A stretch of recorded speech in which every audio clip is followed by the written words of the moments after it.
as the Terriers battle their opponents in tonight's game.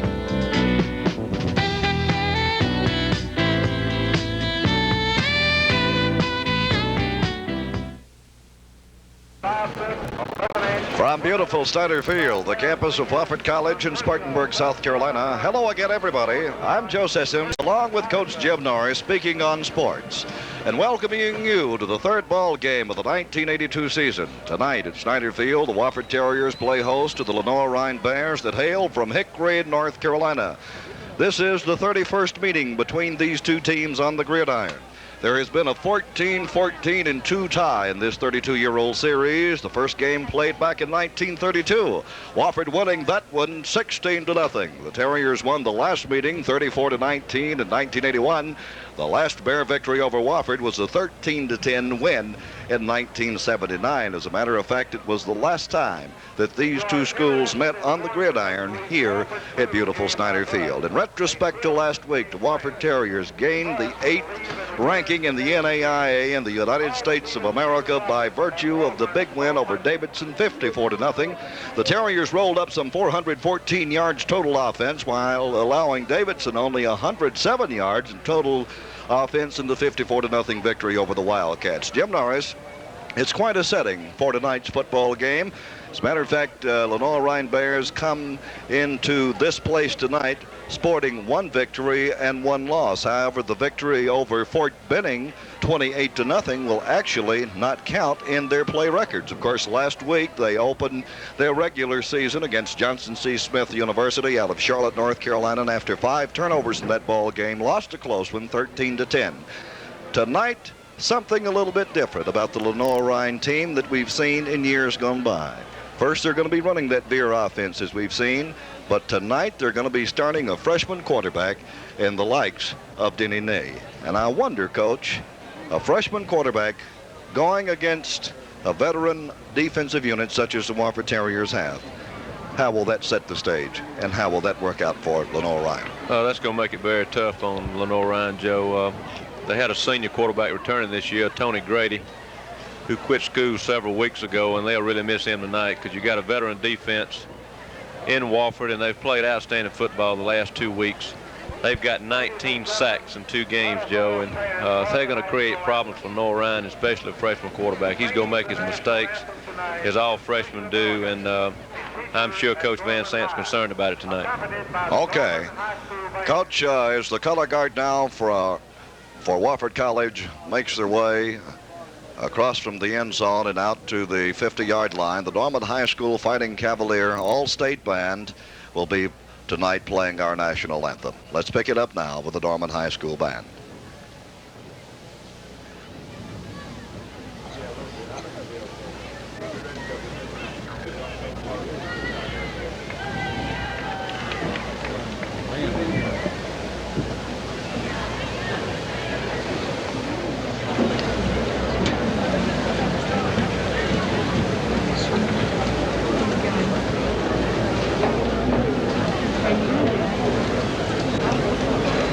The color guard is from the Wofford ROTC.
national anthem, setting the stage now, ladies and gentlemen, for the kickoff of tonight's football game between two very, very fine collegiate football teams in the likes of the Wofford Terriers and, of course, the visiting Lenoir-Rhyne Bears that hail from Hickory in North Carolina.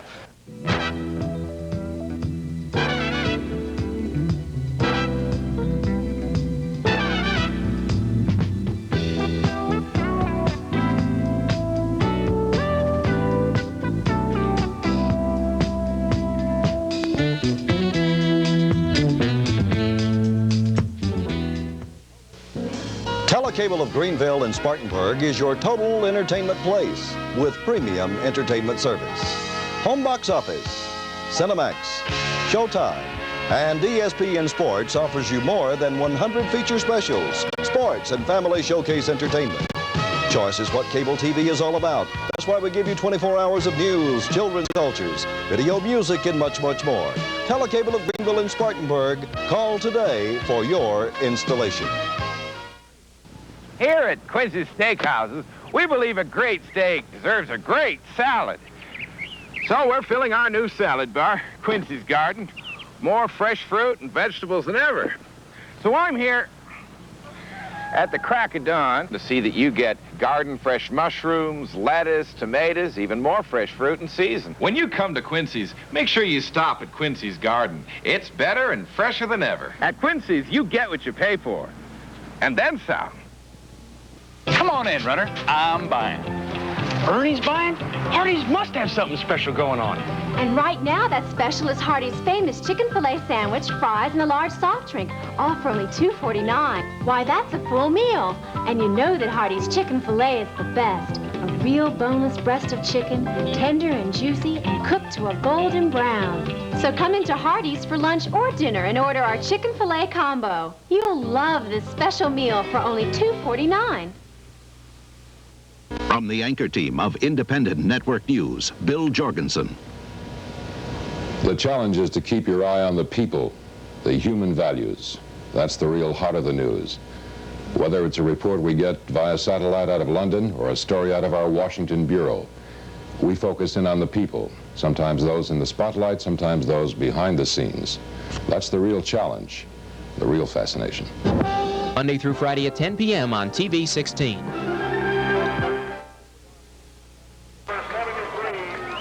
Back we are, beautiful Snyder Field, ladies and gentlemen, the campus of Wofford College in Spartanburg, the co-captains meeting in the center of the field for the introductions, of course, and the torn toss. Let's go now directly to the referee on the 50-yard line.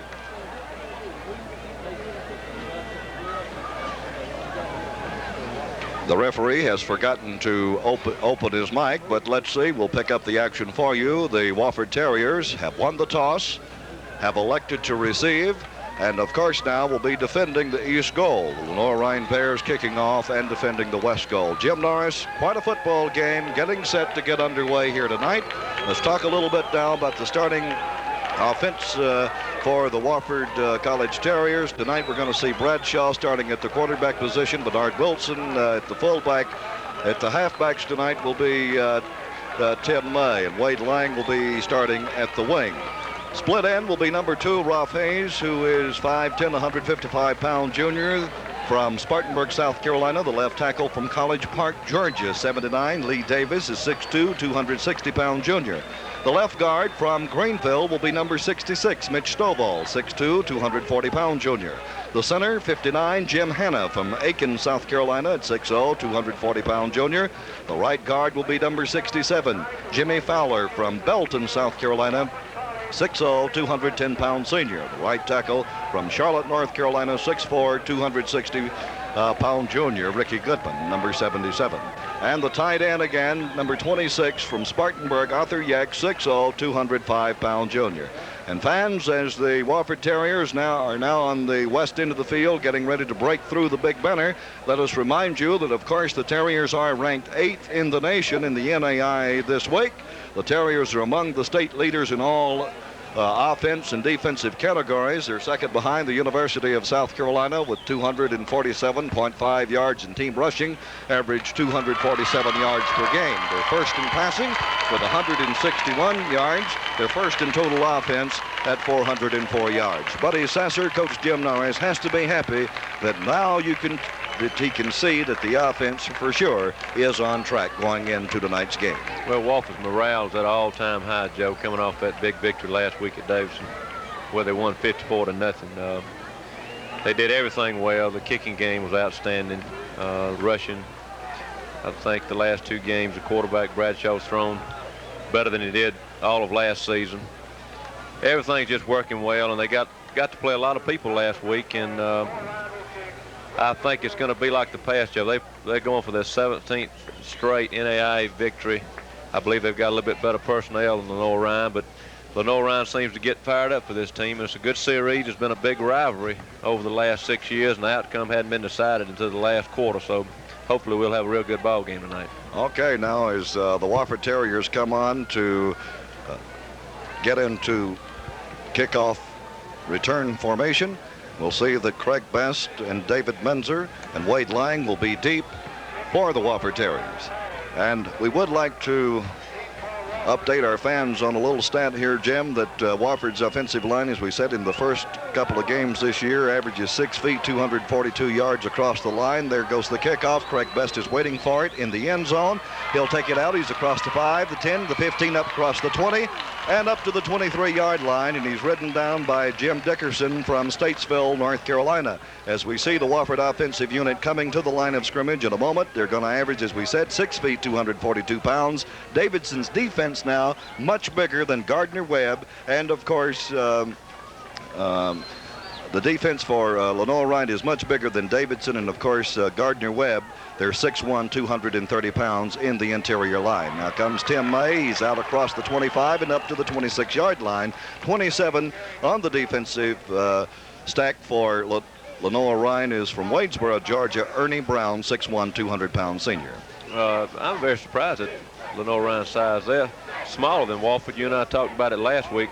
Very few teams will Wofford play that are smaller than them, and when that's the case, Joe, Wofford's opponent's in trouble because they're mighty powerful and they run right at you, and Lenoir-Rhyne's in for a tough time. We're looking now at a 5-2 defensive front alignment for Lenoir-Rhyne.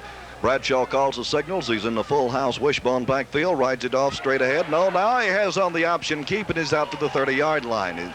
And Lenoir-Rhyne is coming into this ball game, Coach, just like they did last year, doing a lot of gang tackling. They're going after the football. Well, they're extremely quick. They're not big, but they're quick. And they've got 21 returning starters from last year, which is amazing. I thought Davidson had a lot of returners last week. They had 18, but 21 people coming off last year's team, a lot of experience, and obviously should be a good ball club. Rolf Hayes will be split out to the right this time. The ball resting at the 30-yard line. Wade Lang has the football and his power to the left, and Wade Lang has open field, and here goes Wade Lang. Lang across the 40. Lang cutting back across the field, and Wade Lang is ridden down at the, let's say, the 16-yard line.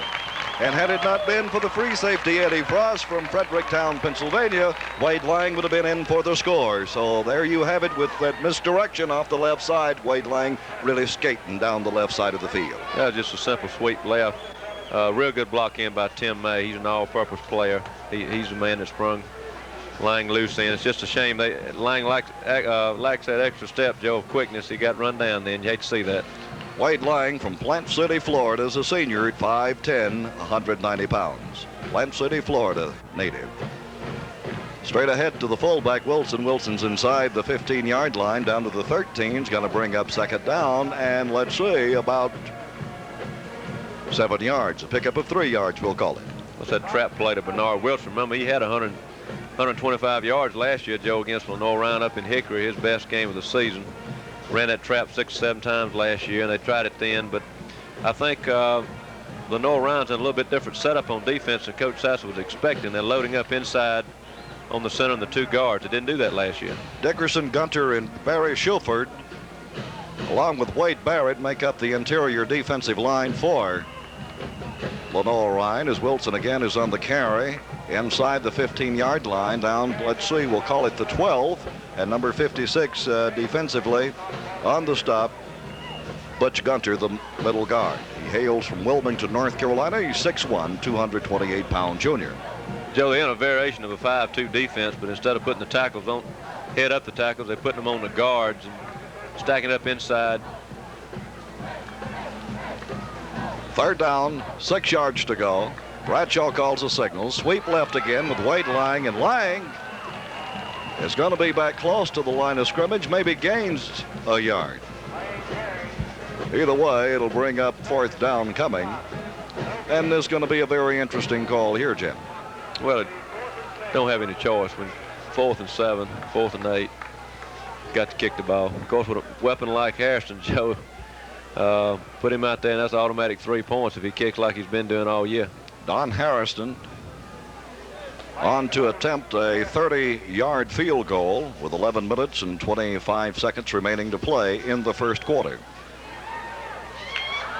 Lang, a low snap from center. Lang picks up the ball, but wasn't able to get it out to the left side, and here we go with their first mistake of the night, a low snap from the center position, Jim, and of course Lenoir Ryan has tremendous pursuit thus far. Well, something that didn't happen last week up at Davidson, mistakes. Wofford had not one mistake last week, and as you and I know, Joe, mistakes and penalties will kill you. Hopefully they'll be at a minimum tonight.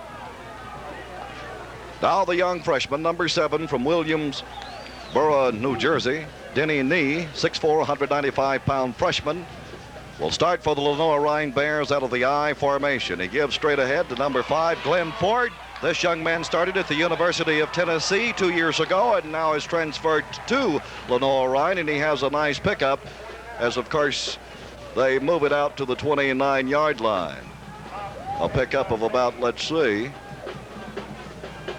5 yards, bring up 2nd down and 5. Glenn Ford, a junior, is 6'1", 212 pounds from Greensboro, North Carolina, and of course, as we said, a transfer in from the University of Tennessee. Now in the split back veer offense, spreads out Wofford's defensive front alignment somewhat. All kinds of things happening on the snap of the ball, Coach. So the penalty markers are down. Let's see what the call is. Joe, obvious to me already is the intensity. Both teams are very keyed up and ready to play football. Foul, illegal procedure on the white. Legal procedure on the Lenoir Rhine offensive unit. Brings up 2nd down now on 11 yards, and that's going to pretty much nullify what Glenn Ford was able to do on his first carry of tonight. Now there's shifting from the split back to the I formation. Knee again.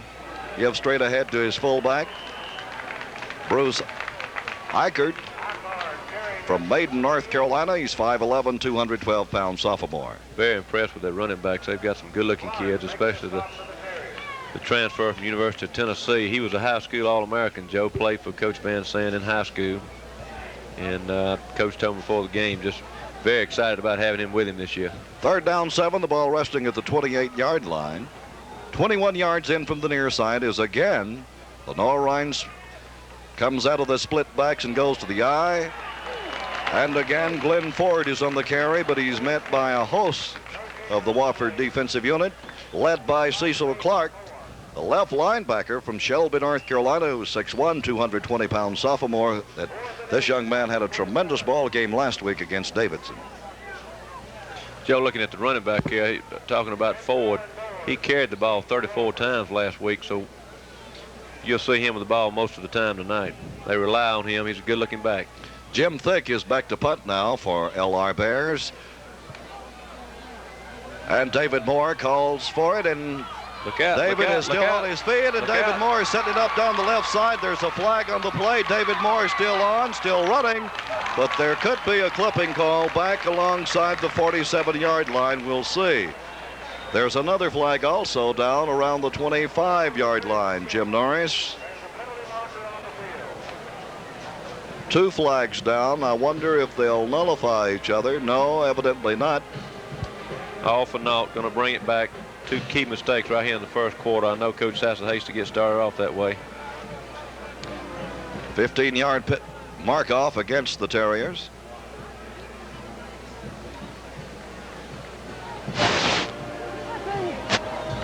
On the black.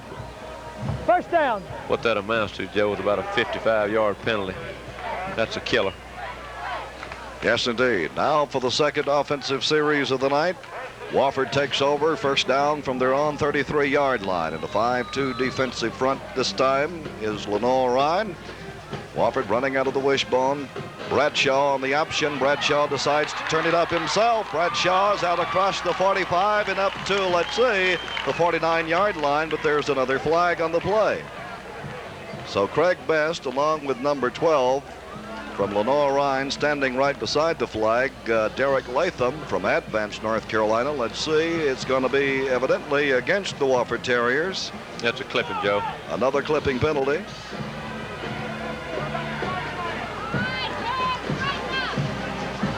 Left. On the black. First down. Bradshaw showed a little quickness then. He's got excellent quickness, Jim. Much improved over the last couple of years. Well, we hadn't seen him running the ball much this year. Ran the option, and they put extra man on pitch, kept the ball, good play, but again, mistakes are hurting Wofford here in the first quarter. Wofford now again on the offense.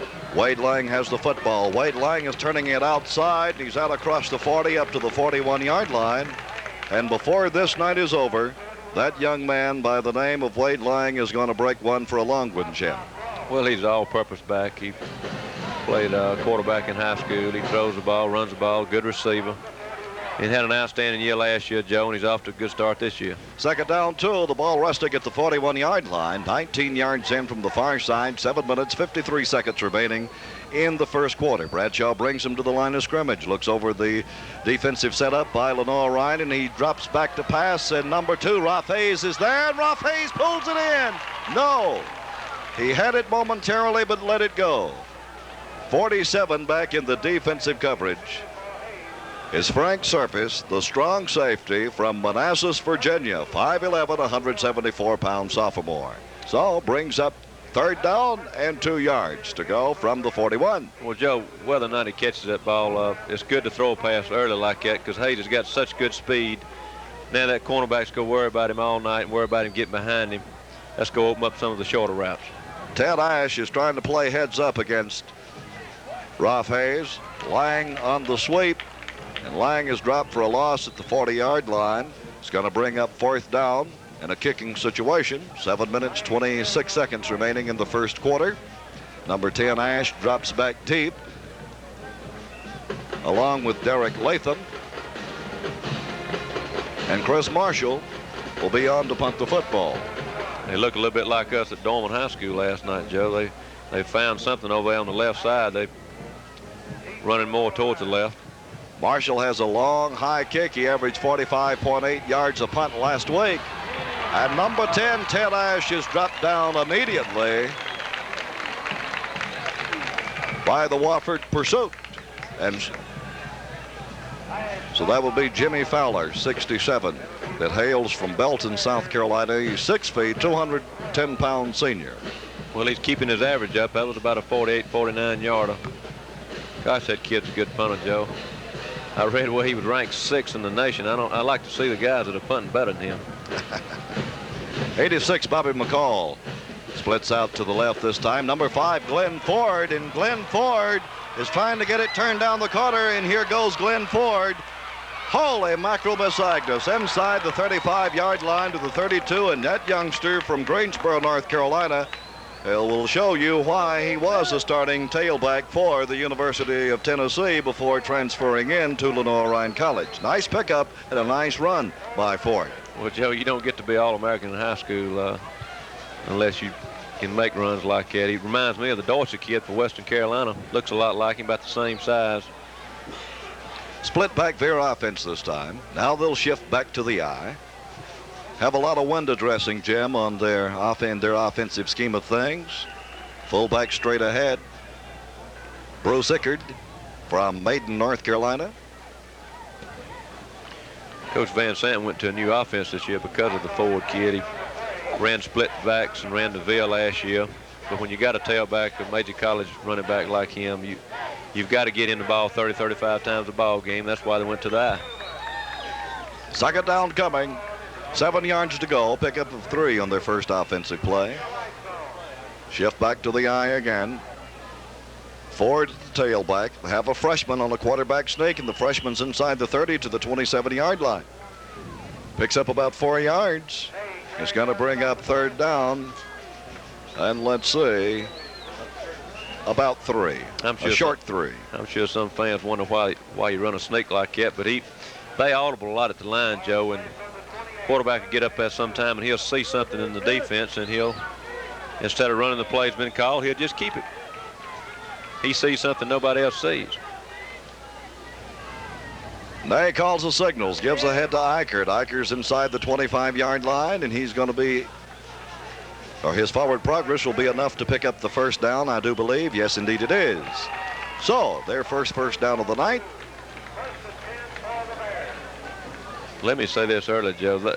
Lenoir-Rhyne is one of the smallest schools I've seen in a long time, but I am very impressed with their quickness and the way the line comes off the ball. Unless I'm badly mistaken, Wofford's in for a good ball game tonight. They look very sharp and very determined here early. Ford leaps high in the air and moves the ball forward down to the 21-yard line. Second down coming, 8 yards to go. 4 minutes, 50 seconds remaining in the first quarter. And Lenoir-Rhyne has begun a big march here. It all started with a long run by Glenn Ford, some 35 yards. And this youngster from Greensboro, North Carolina, has proven to be the big gun thus far for Lenoir-Rhyne as he just twists and turns now inside the 15 to the 14-yard line. Glenn Ford, he must have, Jim, tremendous speed in the 40-yard dash. What would you guess? Coach Van Sant said he's a good 4.5, and Joe, you've been around football long enough, you know how quick that is. I know I've never coached one, and you read and you talk to coaches sometimes about players running 4.3s. Well, I don't believe that. At the best, 4.4 maybe, but so you're talking about a fast kid, and he is a good-looking specimen. First down for Lenoir-Rhyne. Ball resting at the 14-yard line, directly in the middle of the football field. And so immediately Wofford being put to the test as they'll go in their short yardage defense about this point in time, especially if they pick up another couple of yards. No, they're going into it right now. 44 Eichert is on the carry, and Eichert just drives inside the 10-yard line to the 7. That split backs in. He's mixing it up a little bit. Started out in the I, but went split backs in and ran veer right. And as I said, Joe, the line's coming off and good hard running by the backs. And when these two get tired, they've got a couple more to come in. That number 30, Lamont Jones, a transfer from East Carolina, is a good-looking boy, and you'll see him before the night's over. From the 8-yard line, second down, 4 yards. Back to the I formation again. Eichert and Ford in the deep I. Is Nay on the quarterback option. As Nay's in for the score. And Lenoir-Rhyne draws first blood here with 3 minutes and 28 seconds remaining in the first quarter. They tack 6 on the board. They lead 6-0. Very impressed with that drive, and really surprised, Joe, when I looked at the score and saw where Johnson C. Smith beat them last week. I thought maybe they weren't as good as I thought they'd be this year, but Coach Van Sant said they had 5 turnovers, and they were held 4 times inside the 12 last week, so they really beat themselves. They are very impressive so far this quarter. Jeff Long checks into the ball game to attempt the point after touchdown. His kick is up, and it's good. So Lenoir-Rhyne leads this ball game 7-0, 3 minutes and 28 seconds remaining in the first quarter. Now, Jim, the Wofford Terriers now have to be standing around and talking to themselves a little bit and say, hey, this Lenoir-Rhyne team is for real. Well, Joe, I talked to Coach Sassa before the game, and I told him, I said, you'll find out how mature this group is, because all there was all week on TV and in the papers was how good they were, and they ranked number 8 in the nation, and maybe they read too much paper and watched too much TV this week. They better buckle up, because they're in for a good game tonight. Craig Best, David Benzer, and Wade Lang stand in deep in Wofford territory awaiting the kickoff. The man doing that will be number 6, Jim Thick. Lenore Ryan has a lot of schemes up their sleeve tonight, and who knows, Jim, they just may onside kick it and try to get as many points as possible as they can. Well, you never know, but so far, Joe, the first quarter, mistakes have hurt Wofford tremendously. On the drop, they dropped the snap on the field goal and had the clipping penalty, a 55-yard penalty, what it amounted to on the punt return. Wade Lang is waiting for it at the 7-yard line. Lang back across the 10. Lang on the return. Lang still on his feet. He's across the 25 and up to the 27-yard line. Lang ridden out of bounds by Lenore Ryan. Eddie Frost. We'll call it the 28. So Bradshaw comes to the huddle now and calls his play for the fourth offensive series now for the Wofford Terriers. Wilson, May, and Menzer make up the backfield for Wofford. Bradshaw on the option. Bradshaw out across the 40 to the 41, picks up a first down. You can tell that Lenore Ryan watched these other two films and scouted Wofford good, Joe, because they're letting Charlie run the ball. He did not run the ball at all the first two ball games, and they'll have to change up and adjust to that. Every defensive unit coach gives you something, and so evidently tonight on the option situation, they're giving Wofford the quarterback. Quick as I've seen Charlie look in the last 2 years. Bradshaw again on the carry. Bradshaw out and down inside Lenore Ryan territory, but there's a flag down. Let's see. Very few penalties against the Wofford Terriers in the first two ball games, but now they've had 3 thus far in this ball game tonight, and we're still only in the first quarter. 2 minutes, 46 seconds remaining. Well, that one's going the other way. I know Coach Sasson breathing a little easier now. Personal foul of some sort.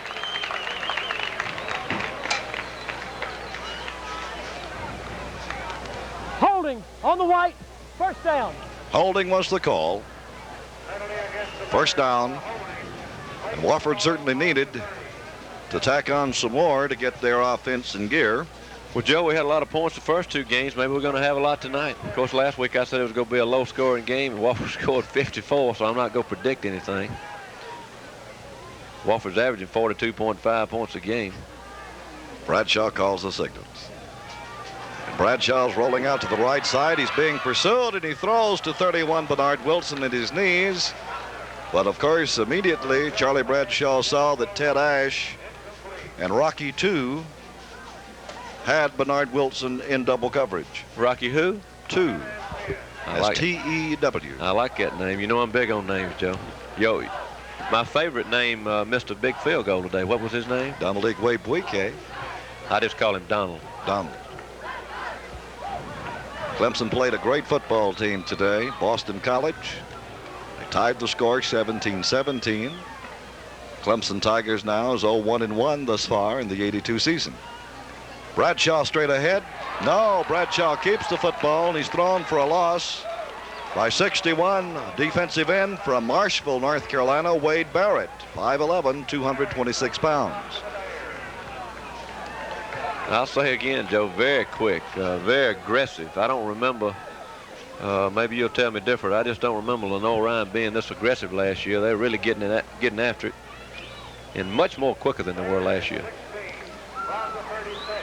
Lenore Ryan in the first half last year, Coach, as I recall, shut down Wofford pretty much, and Wofford really got the offense on track in the second half. Bradshaw dropping back deep in the pocket. He's being pursued.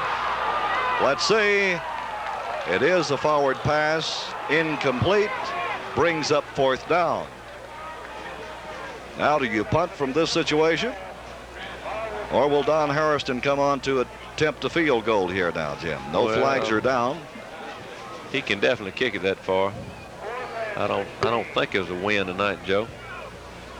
punting unit is coming on. I see Chris Marshall. That would be... Checking into the game now, number 16. That would be a 53-yarder. Referee now looking at his clock. They're going to have to hurry it up here. They're going to have 5 more yards tacked on.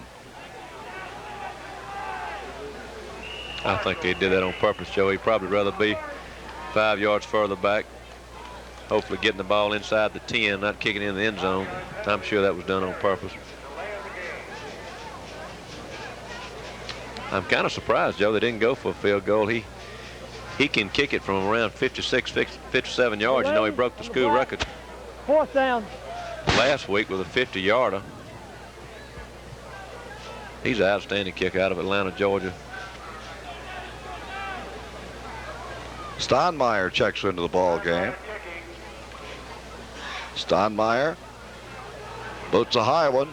They're calling for the fair catch, and they're just going to let it go, and Wofford downs the ball inside. Let's see, inside the 10-yard line, around the 6. We're having it, looking at it from an angle here, fans, but we believe it's around the 6-yard line. Well, good judgment by Coach Sasser then. I'm sure that's what he wanted to do. Got them backed up now if they can hold them. So again, Lenore Ryan goes on the offense, leading by a score of 7-0 in the first quarter with 1:22 seconds remaining. Senior Chris Marshall, as we said earlier tonight, is the state's leading punter with an average of 45.8 yards. However, he did not punt that time. Scott Steinmeier did. Glenn Ford on the carry. Ford is out across the 10-yard line out to the 11, so it'll be a pickup of 5 yards at 2nd down and 5. And just as quick as that, Jim, they're back to that running offense. Well, what I'm surprised about is the first 2 games, Coach Billy Parker and his defense just gave up 37 yards a game, Joe, and so far I'm sure they've got well over 60 or 70 yards. What was that drive a while ago? At least 70 yards, I know, and it was all on the ground, so already in the first quarter have gotten more yardage in the first 2 ball games. Eichert on the carry. I'm sure Eichert to the 16-yard line, and he's stopped by Caruth along with Ronnie Ray. Coach Parker has to be concerned. I talked to him before the game, and he said he was very scared of this kid out of Tennessee, and I can see why. Boy, he's a good-looking youngster. I like to coach kids like that. About a yard short, Jim, of the first down.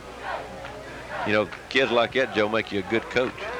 You pitch it to them and say, run, son, run. Those are the things you can't coach, right? That's right. That's right. Speed and good hands. That's right.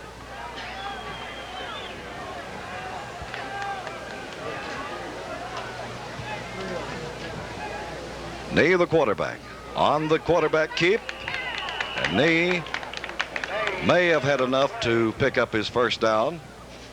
It'll all depend on where the referee marks the football. And it is the first down. You and I talked about the freshman quarterback before the game, and I'm surprised so far, Joe. He's not playing like a freshman, playing like he's experienced. Good execution. Doesn't look rattled or nervous. Looks very poised. I'm sure Coach Van Sant is very pleased. He's from Willingboro, New Jersey, 6'4" and 195 pounds. So fans, that's the end of the first quarter. The horn sounds, and the Lenore Ryan Bears lead this ball game by a score of 7-0. We'll be back with the start of the second quarter coming up right after these commercial messages.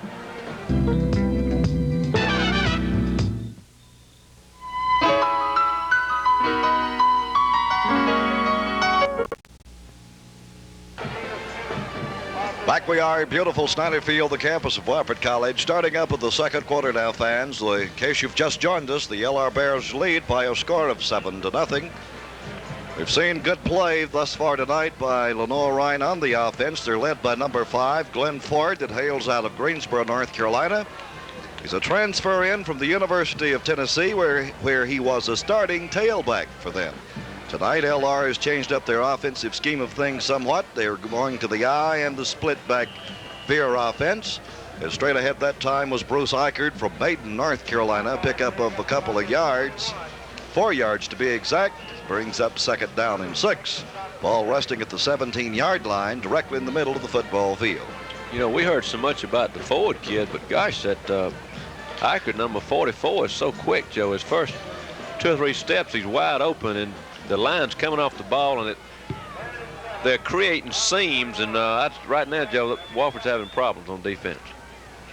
84 Rice and 80 Steve Fleming split out to the left this time as Ford is on the carry. Ford still on his feet. Ford lunging ahead.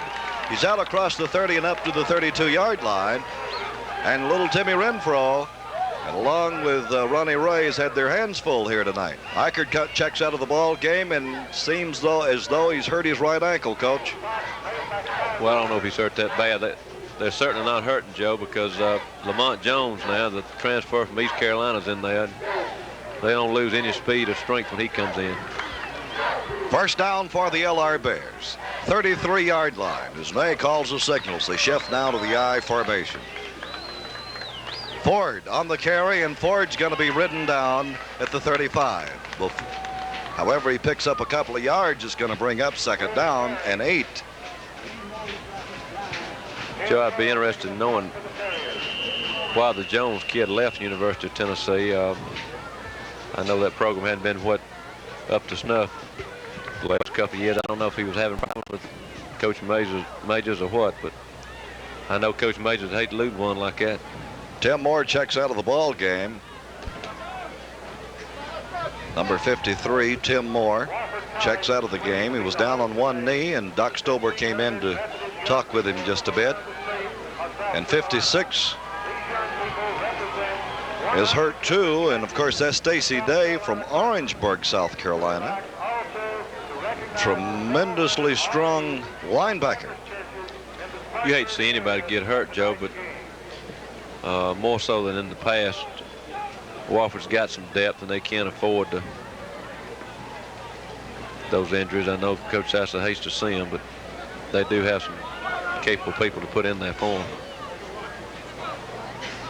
Dwayne Stober still alongside, working on Stacy Day.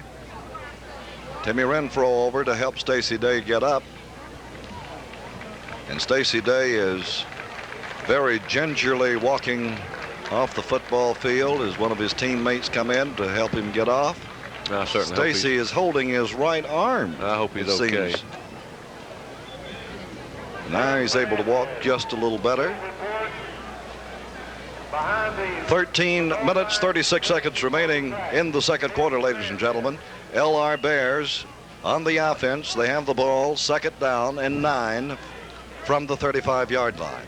Pretty much a capacity crowd here at beautiful Snyder Field tonight, about 7,000. Oh, it's a good crowd.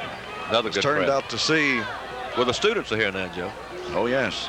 Turned out to see a great football game between two great rivals. Ney is back to pass, and Ney has number 80, Steve Fleming, at the 46-yard line. And Dwight Bridges, David Moore in defensively for the Wofford Terriers. Another first down. Coach Van Sant's being very, very smart. He's not putting any pressure on his quarterback. He's just handing off on simple plays up the middle and throwing the easy routes, Joe, which you should do for a freshman.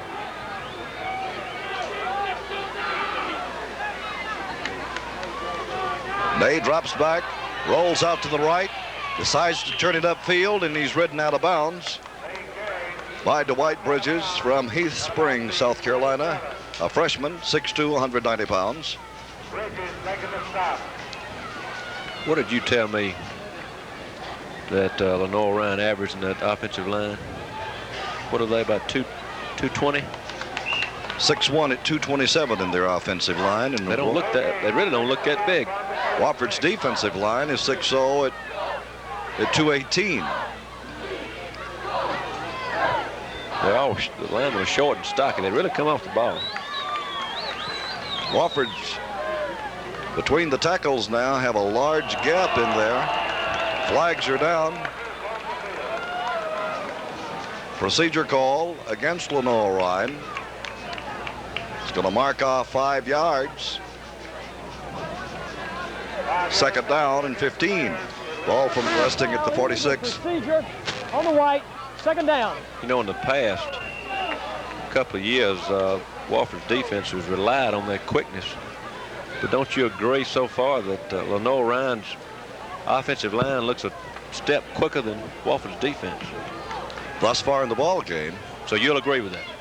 That's true. Okay. Wofford adjusting now, using the nose guard. He's headed up straight on his number 5, Ford. Again is on the carry. Good. This youngster is so quick. You said a while ago he's a 4.5, 4.4 40 man. Yes, sir. 4.5.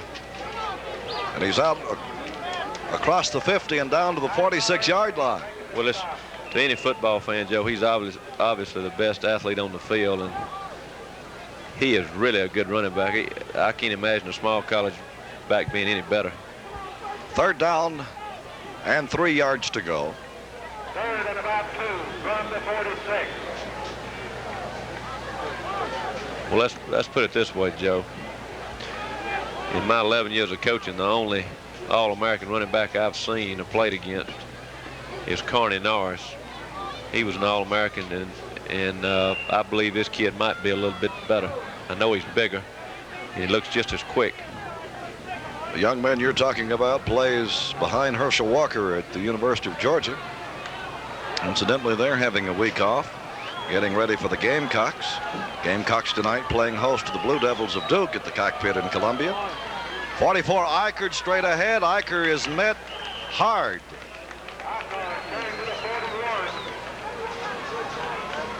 By Scott Steinmeier, but certainly not before he picks up the first down. And so LR Bears drive continues with 11 minutes and 30 seconds. They lead in this ball game 7-0. They're down now to Wofford's 41-yard line. The ball resting 19 yards in from the near side. Well, Coach Parker said before the game that they would go move around on defense and try to confuse that freshman quarterback, but so far they haven't been successful.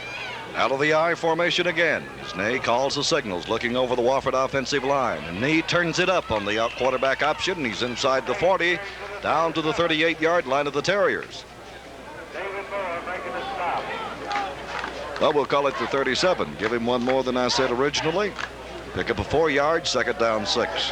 Had those glasses checked just yesterday, Jim. Well, I'm glad of that, I tell you. We had a time last week up at Davidson. I told your wife how upset I was about that. Did he fix them? Yes, he did. Second down at 6 yards. He calls the signals. Blitz is on. Straight ahead is Eichert again. Kind of like a crossbuck that time, Jim. Misdirection. Well, it's a trap. They've been successful so far trapping. Inside the 35. And so they're getting very close to field goal range for their kicker, Jeff Long. 10 minutes and 4 seconds remaining in the second quarter. In case you've just joined us, it's third down and 2 yards. The ball resting at the 33. A lot of change up in the offense. David Ney is on the carry, and Ney is inside the 30 to the 29-yard line, ridden down by Steinmeier and, of course, David Moore. That's that sneak again, Joe. He's just seeing something at the line, and he's making that play on his own, and 2 good calls so far in this first half. Freshman playing outstanding ball.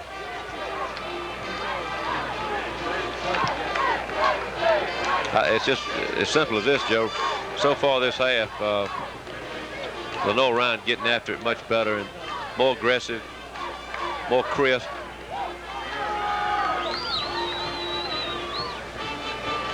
Ney hands off, pitches back to Ford. Ford is knocked out of bounds at the 29-yard line, so he's back to about the original line of scrimmage. Trying to turn the corner, David Moore and Scott Steinmeier playing heads-up football. Maybe gained a yard, so we'll give him a yard. Second down at 9. 28-yard line is where the ball is resting now. I tell you, I don't think they want to run sideways, Joe. They've been so successful running right at Wofford. If I was Coach Van Zandt, I think I'd continue to run between those tackles.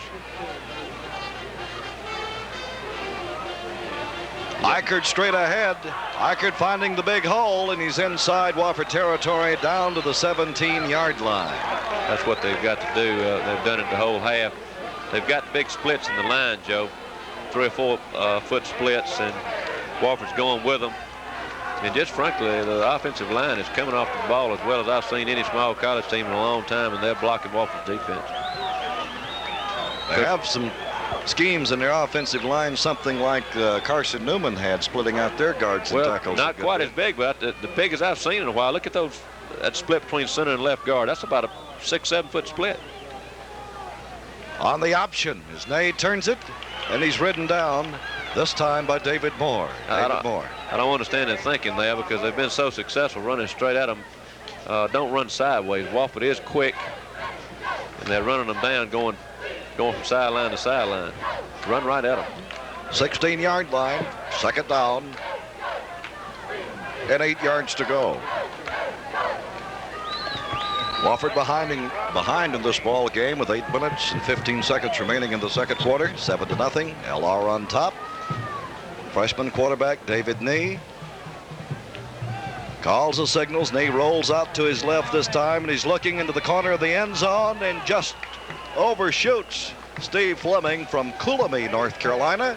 He's 6'2" at 184-pound senior, and he'll be back matching up with Timmy Renfro.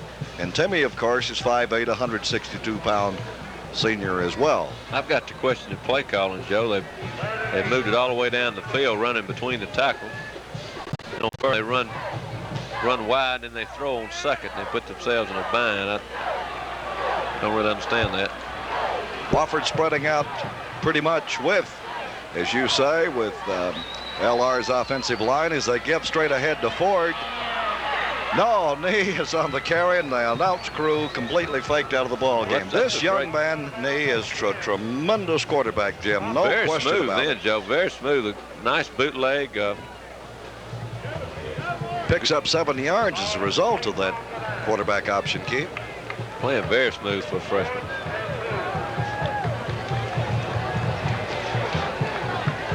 I think very smart play here by Coach Van Sant.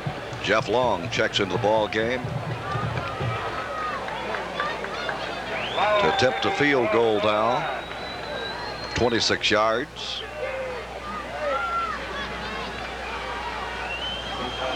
The snap is back, and the kick is blocked. So the Wofford Terriers come up with a big play. Eddie Weathers. You're not kidding, Joe. A big defensive play there. They get that and they 10 down, and you don't want to go in at halftime 10 points behind. Should give them momentum here. And great play. Was that Richardson?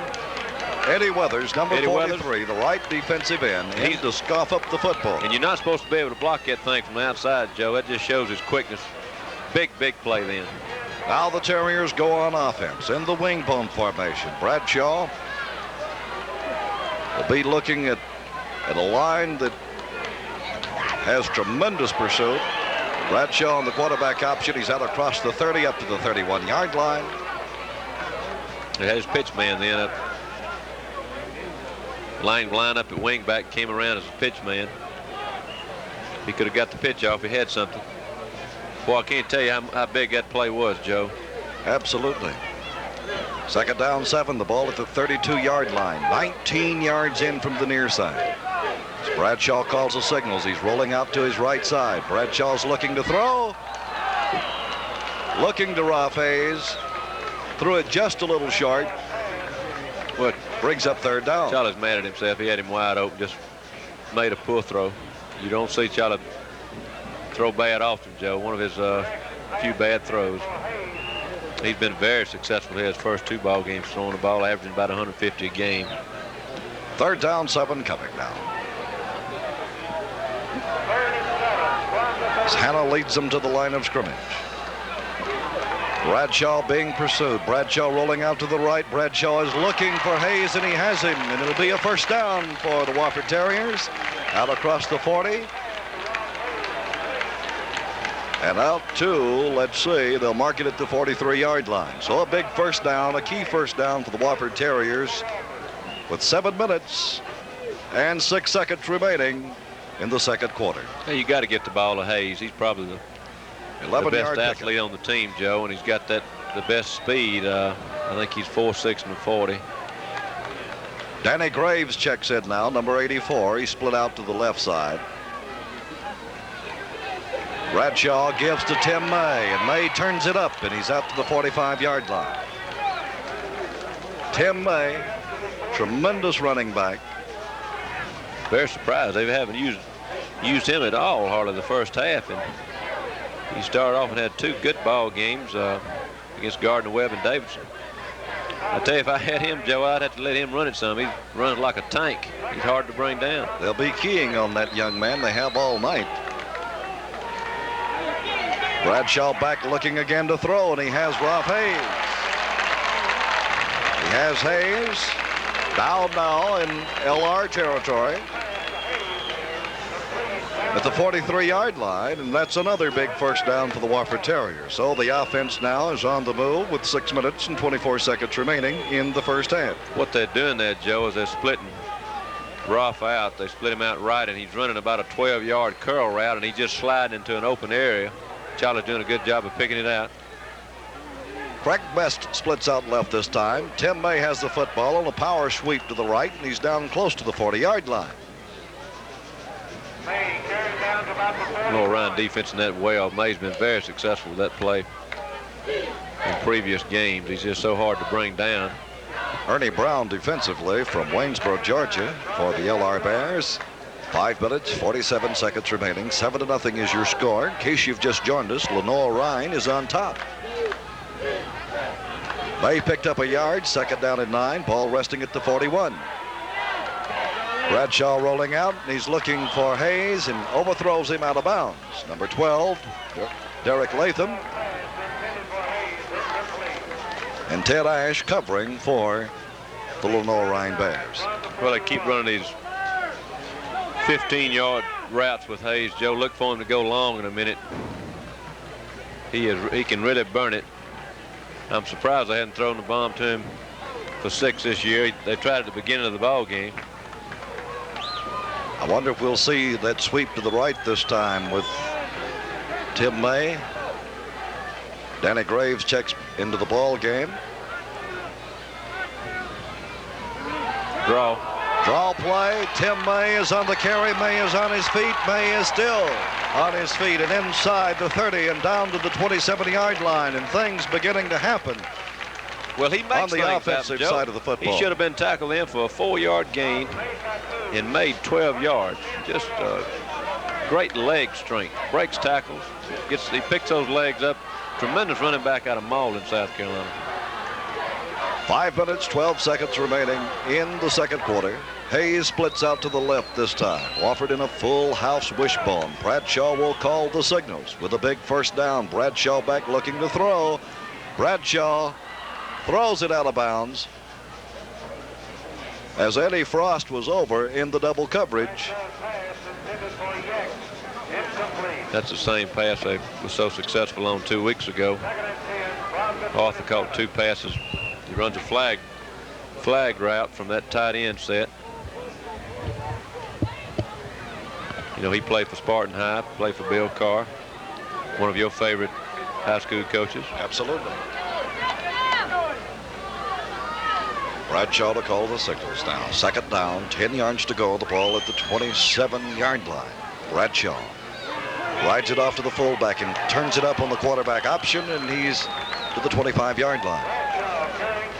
I suppose getting it close to the middle of the field, Coach. Third down and 10 still remaining. Let's change that. 3rd and 8. Wholesale substitutions in the ball game now. 4 minutes and 34 seconds remaining. Coming up at halftime tonight, the Dorman Cavalier Marching Band to perform here with 180 strong. That's the second largest band in the state of South Carolina, Joe. Only the Gamecock band's larger. 32, Tim May is hit hard by Ernie Brown of Waynesboro, Georgia. It'll bring up a 4th down. Ball is just shy of the 24-yard line. You won't see that happen often. He knocked May on his back end, Joe. That won't happen many times. Don Harrison checks into the game. Wade Lang will call for the snap and will hold the football. Let's see. Official timeout here. Real smart on the center's part, Jim, getting the right football, not a football that's not damp or wet. So you make sure he can center it properly, and also the holder can get a good hand on it. We'll look for a big rush here by LR. A 42 yardage, Joe. This is a chip shot for this kid. The snap is back. The kick is up. It's high enough. It's long enough. And it's no good. Off to the right. So, with 3 minutes and 39 seconds remaining in the second quarter, LR still leads this ball game 7-0. And they'll take over first down from, let's see, I believe the 25-yard line. Well, that's another missed scoring opportunity. Remember now, the first quarter, they attempted a field goal as a poor snap. So another missed opportunity, Joe, and you're playing a good team and good a rivalry if they've got with Lenore Ryan. You've got to take advantage of your scoring opportunities.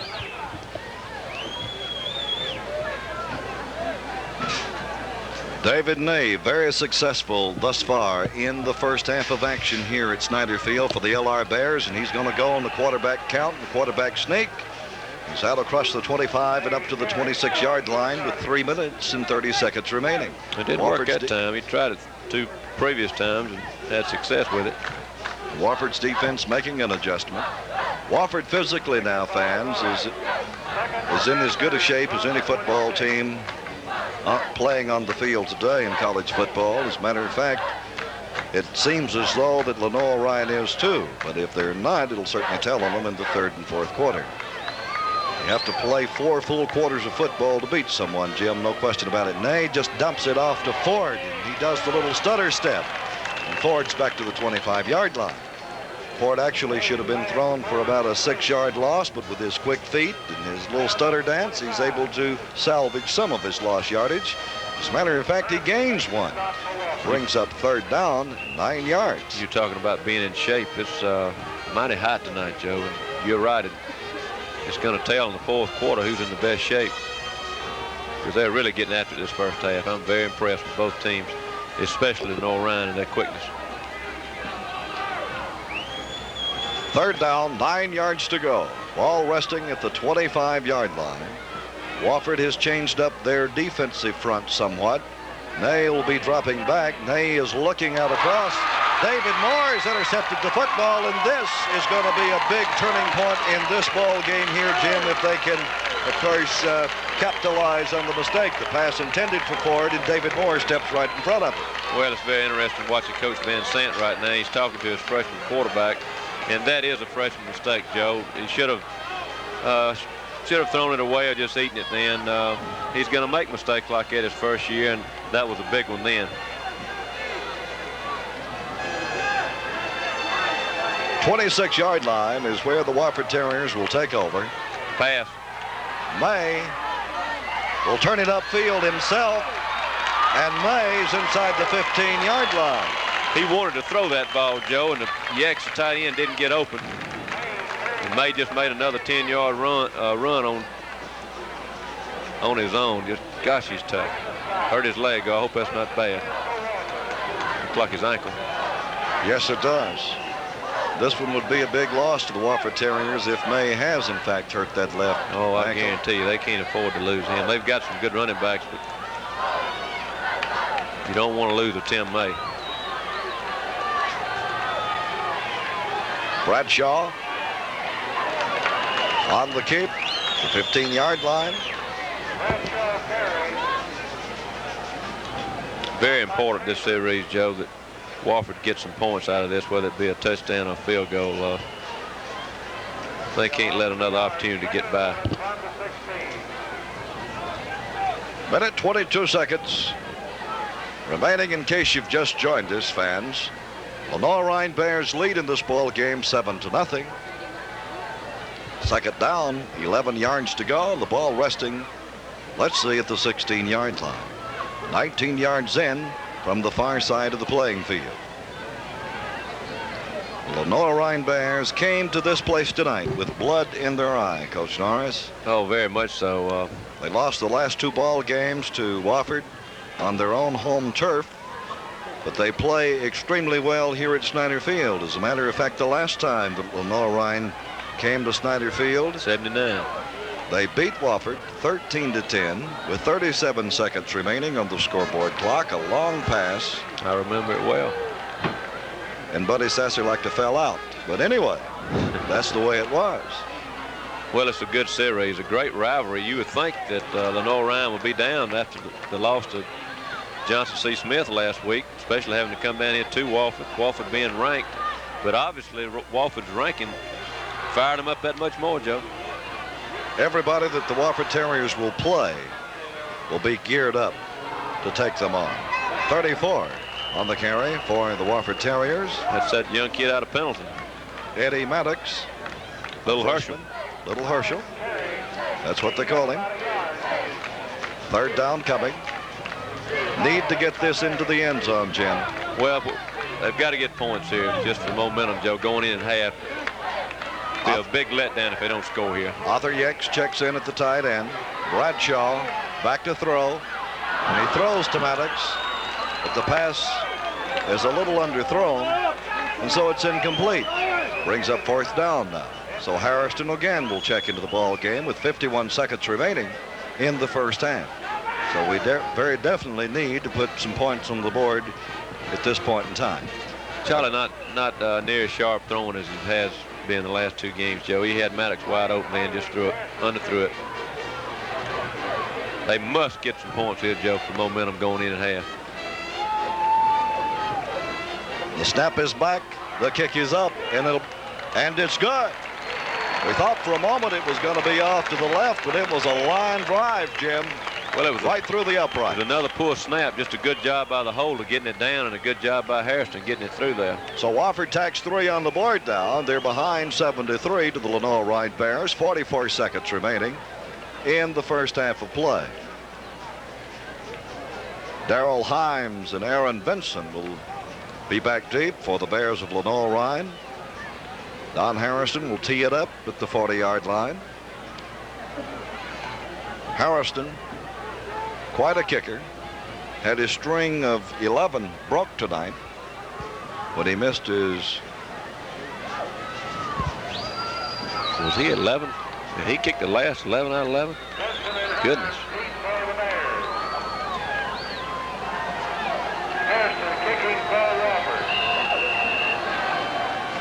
Harrison approaches the football, and it's a high end-over-end kick. His 33, Aaron Vinson, will take it in the far right-hand corner of the end zone. Back almost to the out-of-bounds marker. Drops to one knee, and the safe thing for him to do. Wofford had a lot of pursuit down on the field, so they'll take over first down from their own 20-yard line. And this offensive unit of Lenore Rhine has been on track thus far in the first half. Now that they lead by only 4 points, Jim Norris, I wonder if they'll just let the clock run out and go in with a 4-point lead, or they'll try to put 6 more on the board. Oh, surely he'll just run it up the middle, Joe, run out the clock and go into halftime with this 4-point lead. Big splits in that offensive line. Looks so much like Carson Newman last year. Jim, I believe their splits are almost as much with between 3 and 4 yard splits between the guards and tackles in the center. You're right. Between that center and guard, you're right, Joe. They're the biggest splits I've seen in a long time, and they've been successful the first half with them. Second down, 9 yards to go. The ball resting at the 21-yard line, directly in the middle of the playing field. Is 18 seconds remaining in the first half. I tell you, you've got to have mighty quick linemen to get splits like that, Joe, and Lenore Rhine has. On the option is the quarterback. And 54 defensively for the Wofford Terriers is Keith Peterson, and that's the end of the first half. The Wofford Terriers are behind to the Lenore Rhine Bears 7-3. Fans will be back in a moment with some halftime information and a look at the Norman High School marching band coming up right after these commercial messages.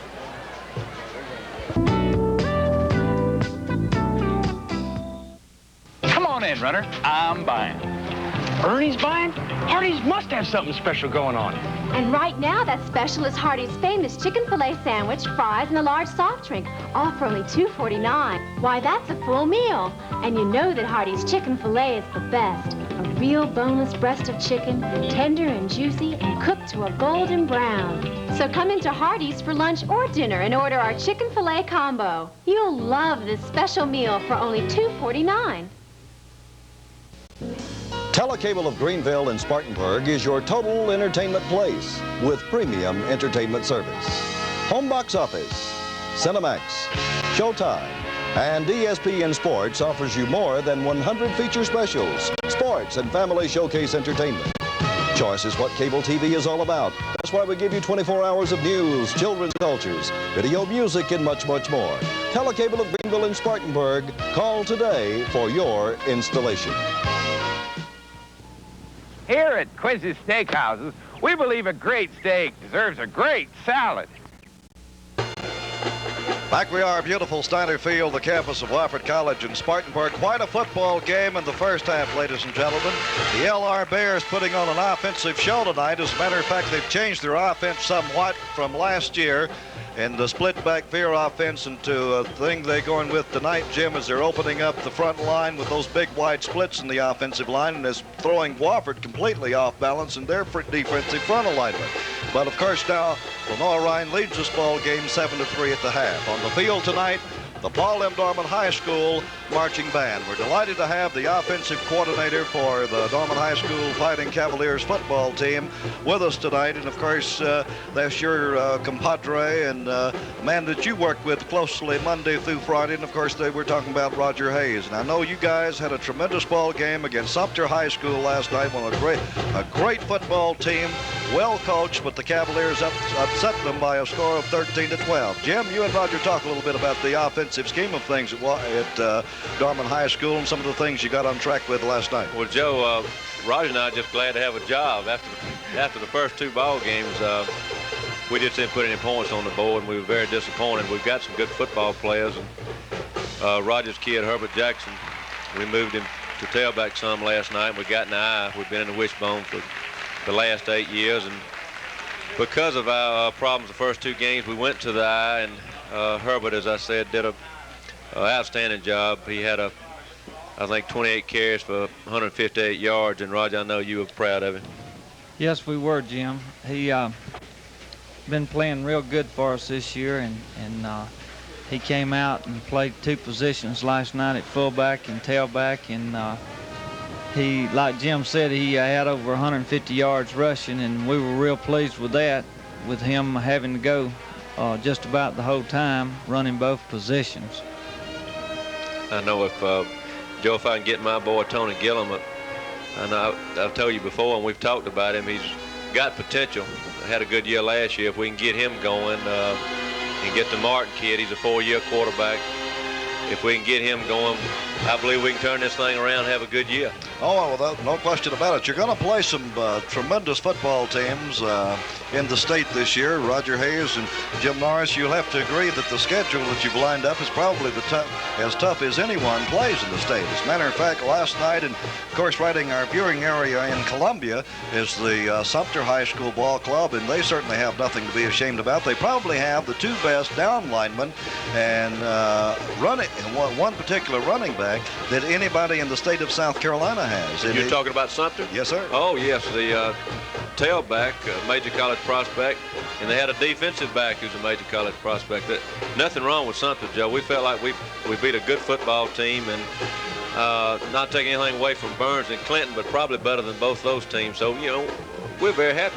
Okay, let's take a look now. You're going to be going in with Union High School and Maurice Bevis coming up next week, and then right on behind that, Northwestern, and then Bowling Springs and Gaffney High School, Spartanburg, North Augusta. Just a tremendous lineup of talent that you guys are going to have to worry about. I'm going to let Roger talk about some of those teams because I get depressed just thinking about them. Well, Joe, we open up our region this week coming with Union. And they getting back in their old ways. Like 3 or 4 years ago, they had some mountains down there, and they got them this year. They huge, and they real quick. They got a real good quarterback, And it's my understanding instead of like they used to be 3 or 4 yards and power offense, they go to all different sets, throwing the football, running the option, and the defense, basically a 50 defense, and they just get after it real good. And Joe, they don't bench press weights, they bench press trucks, so that tells you a little bit about them. Talking about Maurice Bevis and the Union High School Yellow Jackets. As a matter of fact, fans want to talk about some of the lower state football teams. Coach Jim Norris, this Wofford telecast being viewed on WCCT in Columbia. There's some great football teams in that area, like Spring Valley and Irmo. Well, Joe, Irmo's always one of you. W.J. Keenan High School is head coached by a good friend of yours, Coach Walt Ings.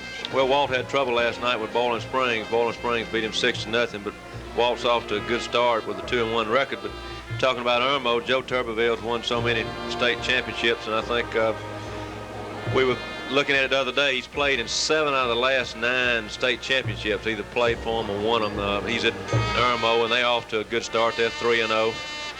Conway, which is a lower state team, Joe lost to Union last night. I think they're a little down. You know, that's Buddy Sasser's old school where he used to coach. And Somerville's off to another good start. They're 3-0, and nobody scored on them this year. You know, Spartanburg was defeated by them a couple of weeks ago. Good football down there, Joe, but we like to think we play good football up this way. Oh, no question about it. Fans will be back with the starting of the third quarter action coming up right after these commercial messages.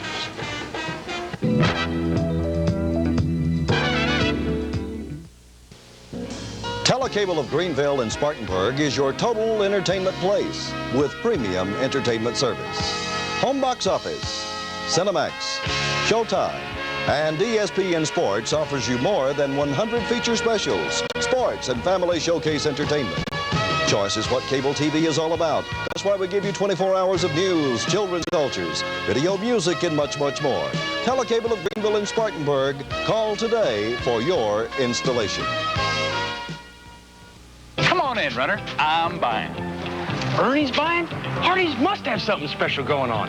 And right now, that special is Hardee's famous chicken filet sandwich, fries, and a large soft drink, all for only $2.49. Why, that's a full meal. And you know that Hardee's chicken filet is the best. A real boneless breast of chicken, tender and juicy, and cooked to a golden brown.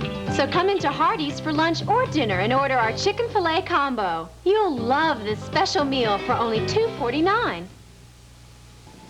Here at Quincy's Steakhouses, we believe a great steak deserves a great salad. So we're filling our new salad bar, Quincy's Garden, more fresh fruit and vegetables than ever.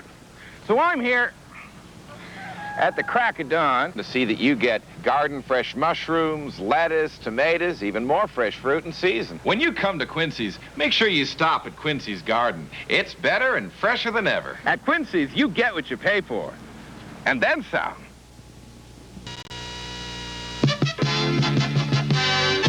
Off we go to the wild blue yonder. The pride, the challenge, the experience. The wings of America. Aim high, Air Force. Nothing will stop the U.S. Air Force. Nothing will stop the U.S. Air Force.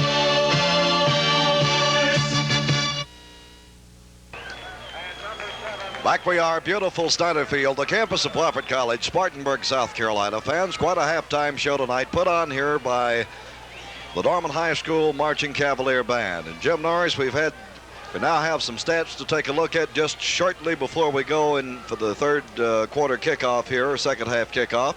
Let's take a look at some of these stats, if you will, offensively for Lenoir-Rhyne. All righty, you can see why Lenoir-Rhyne's ahead, Joe. They're leading first downs 10-8. Rushes 29 carries for 164 yards, whereas Wofford has 18 carries for 117 yards. Very little passing yards for both teams. I thought Lenoir-Rhyne just went after it better, Joe, and wanted it more the first half, and Wofford's got to change things around if they want to win this ball game tonight. Okay. Well, I'm sure that they have made some defensive changes in their alignment and possibly some in the offense as well, too. Not really concerned about Wofford's offense as much as I am the spread out on their defense interior line. Coach Hayes and I talked about it at halftime, Joe. The big splits that Lenoir Ryan's getting in the offensive line, I would think that Coach Parker would adjust to that and stunt those gaps and create problems, but he's going with those splits, and so far that Lenoir Ryan's very successful. Harrison approaches the football. Number 33 on the return. Aaron Vinson, and Vinson is out to the 20-yard line, so that's where they'll put it in play. First down and 10 from their own 20. 7-3 is the score. Lenoir Ryan on top in case you've just joined us. We just had the first of the second half kickoff, and it's going to be quite a football game, no doubt about it. Well, I think this first series will be big, Joe. We'll find out a lot about what's going to happen the whole second half. If Lenoir Ryan can come out and drive this ball down the field, Wofford's in deep trouble. Lenoir Ryan on the offense, on the quick snap. Ford has the football. Ford is back deep in his backfield, but seems to skate it out and picks up a couple of yards. He's ridden out of bounds by number 41. Well, he's Curtis done that Patterson. 3 or 4 times tonight. Yes, he has. He's close to losing 6 or 7 yards, and he ends up getting back to the line of scrimmage just on natural ability. He's a good-looking kid, and I know Coach Van Sant's glad to have him play for him in high school, Joe. He's a high school All-American, and I can see why. Ball on the 19-yard line. Second down and 9. Excuse me, on the 22. I read the scoreboard wrong there. I use that sometimes for a little reference. 44, Eichert is on the carry. Eichert's out across the 45, or the 25, and up to the 26-yard line. And you did say you checked your eyes, and you went to that doctor. Again at halftime tonight. Third down coming. And 4 yards. I'd like to have been in at halftime to hear Coach Sasser's comments, Joe. I'm sure he was a little disappointed in that first half. I'm sure he fired his team up. They better be fired up, Joe. They'll come out on the low end of this one tonight. Nay calls the signals. Pursuit is going, and Nay drops back to pass. Oh, nice. What a breakup by Alan Tuthill. That's a great play by Tuthill. Great play. Pass intended for Hines, and David Rice was broken up by number 8, Alan Tuthill, the left linebacker, playing his man all the way. But you know, Nay continues to impress me, Joe. That was a beautifully thrown ball. Good touch. Laid it in there. Just a super play by Alan Tuthill. Fourth down, 4 yards to go. Jim Thick is back to punt. Renfro and David Moore will be waiting on it. And so it'll roll out of bounds at the 44-yard line. So Wofford takes over in good field position. And so we'll see what they can do on their first offensive series in the second half. Very important then that Wofford stop him on the first series, Joe. Be interesting to see if Coach Sasser changes up his offense at the beginning of this third quarter. It was in the second half last year that Bernard Wilson and Anthony Gaines got the offense on track. Wilson's in the ball game, but Anthony Gaines had surgery on his knee last week, and he's out for the season. First play from scrimmage, and Bernard Wilson is on the carry. He's out across the 45 and up to the 47-yard line. Well, for sure, they've taken away Wilson tonight. You know, he had 125 yards last year against them, running those inside plays and the traps. Really, they've taken away just about everything Wofford does, Joe, except the quarterback. I think Charlie had 50 or 60 yards that first half. They've got to get something else going. 34 is in the ball game now, so Tim May must have certainly hurt his right ankle a while ago. 34, Eddie Maddox, the youngster from Pendleton, South Carolina. Lang goes in motion to the right as Bradshaw calls the signals. Bradshaw skates out to the right side this time, and he's got big Danny Graves. Danny Graves, an outstanding receiver for the Norman Cavaliers, and he picks up a big down for the Wofford Terriers. Well, I'm so happy to see Danny get a catch. It's been a long time coming. He had an outstanding career for us at Dorman High School. Put him out at a split end right then and ran about a 15-yard curl, Joe, and Charlie put it on the money. Rolf Hayes now checks into the ball game as a wide receiver. Bradshaw calls the signals. As Wilson, Maddox, now David Menzer in the ball game. Pitch this time to David Menzer, and Menzer fumbles the football but fumbles it out of bounds. Well, they lined Menzer up at wing right then, and they ran the option right at wing left, ran an option right and pitched it to him. Good play by the defensive end. Very dangerous, almost a turnover there. Rocky 2 and Bernard Wilson met. Rocky who? Rocky 2 and Bernard Wilson met a big stone wall right there at the line of scrimmage. Rocky 2 is trying to play. Bernard Wilson heads up tonight if at all possible, because he knows this breakaway speed that Wilson has. Watch this pass. Pass. Menzer is going to tuck it up. Menzer's going to be thrown for a loss, a big loss, as a matter of fact, about 5 yards. They are so well prepared. You know, they've run that play successfully the last 2 weeks. Good defense in. Had Yex covered on his flag route. Joe, what? Rocky 2. Now, what kind of name is that? What is he, from Hawaii? Or what is that? You're up on that kind of stuff. Well, he's from Raleigh, North Carolina. Does that mean he's a North Carolinian? Or? He's a North Carolinian. He's not an Hawaiian. No, not an Hawaiian. Bradshaw skates out to the right side. He's looking downfield for Ralph Hayes, and Hayes is overthrown, brings up 4th down. A punting situation. They can't get anything going. The first half nor this half. I wish I could. I'm trying to think what I would do, Joe, from a coaching standpoint. They've been inconsistent throwing the ball. The only play they've had success with running has been the quarterback keep. Steinmeier's punt. Goodness. Is caught at the 22-yard line by Ash. 19-yard punt. That'll hurt his average. No, who punted that one, Joe? Scott Steinmeier. Okay. That's a short punter. I'm sure Coach Sasser didn't want it that short. Alan Tuthill is now in the ball game, along with David Moore and Curtis Patterson at the defensive backs. So 11 minutes and 27 seconds remaining in the 3rd quarter of action. In case you've just joined us, Lenore Ryan Bears are out on top.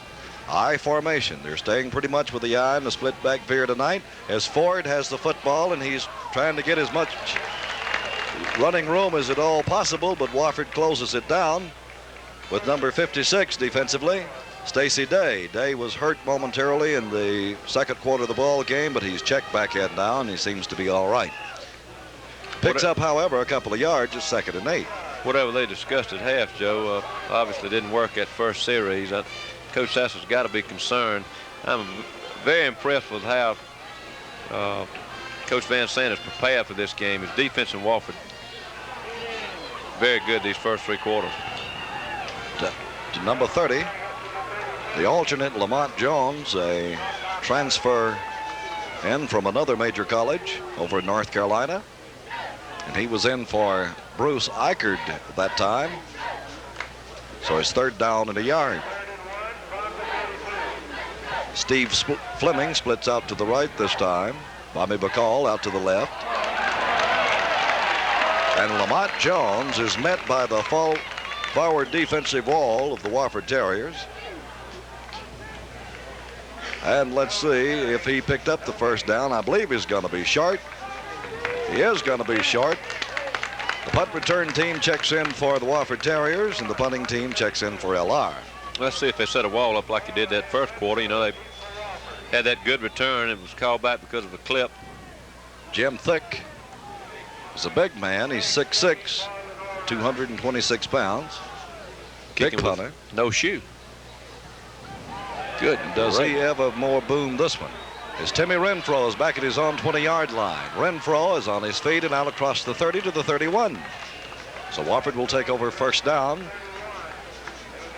And it's so important, Coach Jim Norris, that your kicking team be up to snuff, because they can keep you in a ball game. Oh, the kicking game's so important. Wofford's got a strong kicking game. I know last night in our game, Joe, I was so disappointed in our punt return.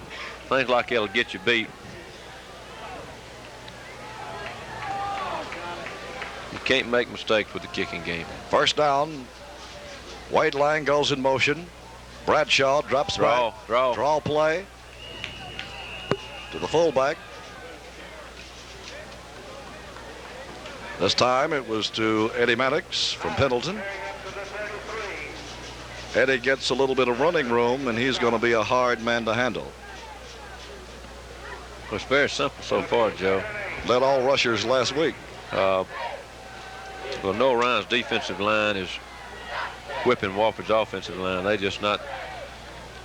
haven't had any success tonight blocking that front five. Lang in motion to the left side. Bradshaw rolls out to the left. He's looking and looking. Bradshaw's going to have to turn it up. Now he throws it to Danny Graves, and Graves did not haul it in. Graves, a big man. Yes, he's gained a lot of weight since he left us, Joe. A good-looking boy. I think he's, what is Danny? Probably 6'3", about 210, I guess. He was all-around athlete, good basketball player. Third down, 8 yards. 8 minutes, 53 seconds remaining in the third quarter, in case you've just joined us. Lenoir Rhine leads in this ball game 7-3. The ball resting on the 33-yard line, pretty much into the middle of the football field. Bradshaw fakes to the halfback, and he's looking to throw. This time he has Arthur Yex, and Yex will pick up the first down at the 48-yard line. Well, he's wide open. He ran a little delayed flag route. Wide open in that seam, and Charlie made a good throw. Rocky, too, defensively on the play. That North Carolinian. The North Carolinian. You think he ever visited Hawaii? Possibly. Possibly. I just never have heard that name. Is that T-O-O or? T-E-W. Or T-O or what? That's a nice name. I like that. Eddie Maddox has the football, and Eddie's across the 50 and down to the 48-yard line. This young man named Eddie Maddox is from Pendleton, South Carolina. Scored 23 touchdowns. In one season? In one season. My goodness. Obviously, Lenoir Ryan does not know that Wofford's been averaging 42 points a game, Joe. Someone forgot to tell them, I think, at this point. Wofford will get that offense on track before the end of this ball game, I can assure you. Second down and 7. And Bradshaw is stopped by number 56, Butch Gunter, the middle guard from Wilmington, North Carolina. Well, they were lucky then. He fumbled. Guard picked it up. I tell you, I'm sure Coach Sassa hopes you're right, Joe. And I see him talking to Coach Latson Cubbage, the line coach, right now. And he's concerned because they obviously are not blocking right, not having any success. To me, it just looks like Lenoir Ryan's so quick up front, creating so many problems for him. Lang in motion to the left. Bradshaw's pass to Arthur Yex is complete, and Yex is inside the 35 and down to the 33-yard line, and that's going to be a big first down for the Wofford Terriers, one they certainly needed to keep this drive alive. It's 7 minutes and 4 seconds remaining in the third quarter of action. A tremendous job by Bradshaw getting that pass off then. Graves again checks into the ball game and brings the play in to Charlie Bradshaw. Heard a score a while ago. South Carolina was down to Duke 14-7. David Menzer on the carry. Menzer's inside the 30-yard line to the 29. Duke's for real, Joe. You know, they beat Tennessee. At Tennessee. In front of 96,000 people, so I doubt the cockpit is scaring them after you play in front of 96,000 people. And 90,000 of them are dressed in orange. I know you enjoy going to the cockpit. Oh, yeah. One of your favorite teams. Richard Bell doing a tremendous job. Absolutely, he is. Timeout, Wofford. Danny Ford and the Clemson Tigers had a tough row to hoe this afternoon as they took on Boston College. Well, how quickly. Boston College is for real, too. Well, you know, everybody I've seen since the game today is talking about what's wrong with Clemson.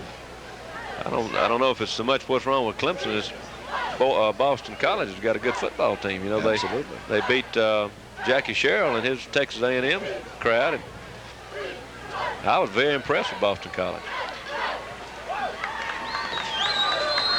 Well, you can rest assured that Danny Ford his offensive staff. Oh, they'll turn will that have thing. that. Oh, they'll turn it around, Joe. Clemson Tiger crowd. But I agree with Jim Phillips. Listen to his comments today that he said to Danny Ford that even the crowd seemed down. They never got into the flow of things. The crowd, the players, they didn't have that usual Clemson enthusiasm. And well, I watched that ball game on television. I'll have to disagree with that. I have never been to Clemson University when that crowd was down. Well, let's put it this way: they got a lot to say about those fans. They were sane today, Joe. They were sane. That's what I'm talking about.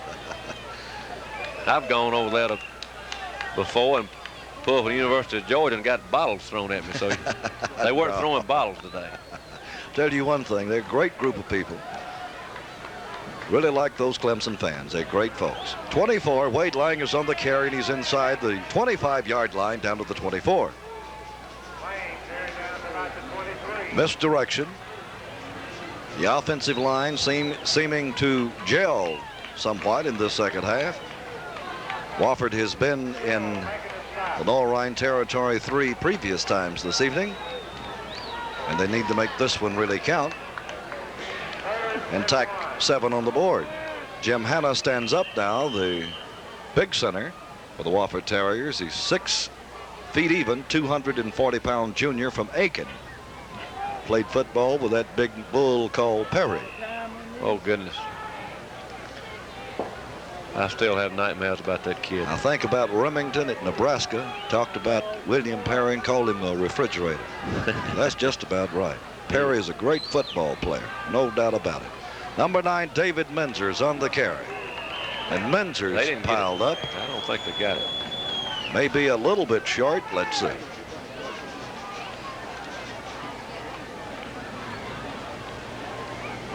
Defensive line of Lenore Ryan hanging tough tonight, Jim Norris. Joe, if at Dolman, if our coaches were out on the field like that referee, he'd put a flag on us so quick.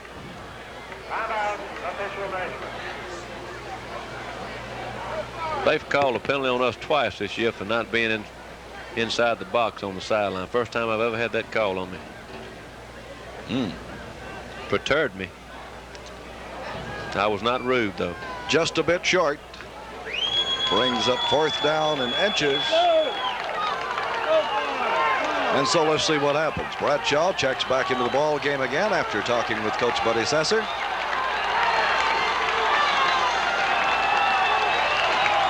And let me clue you. Bradshaw will make something happen here with 5 minutes and 10 seconds remaining as they're stacking up the line defensively. Here goes Bradshaw, leaned. We'll have to see where the referee marks it, but Jim, I believe he picked it up. Oh, yeah. Good surge by that left guard. Shows they've got confidence in that kid, Joe. Good ball player. That's Mitch Stovall. Stovall, 66. I'd run behind him, too. He weighs 240. Big man. So they're going to call for the measurement again, just to be sure. Well, I said he got it. I think he did, Joe.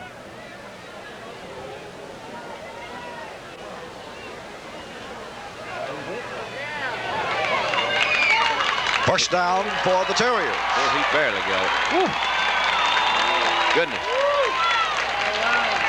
So this is the thing they need to get the offense on track. 5 minutes even. This series is all tied up. 14 wins apiece and 2 ties. Well, you got in that 4-down territory now, Joe. They're on the 22. Let's see if they can't get it in here. Bradshaw looking at a 6-2 defensive front. Lying. Oh, I thought that was an interference, but maybe not. Well, close. I think that's a good call. Second down coming. All at the 22-yard line. Fans agree with you, Joe.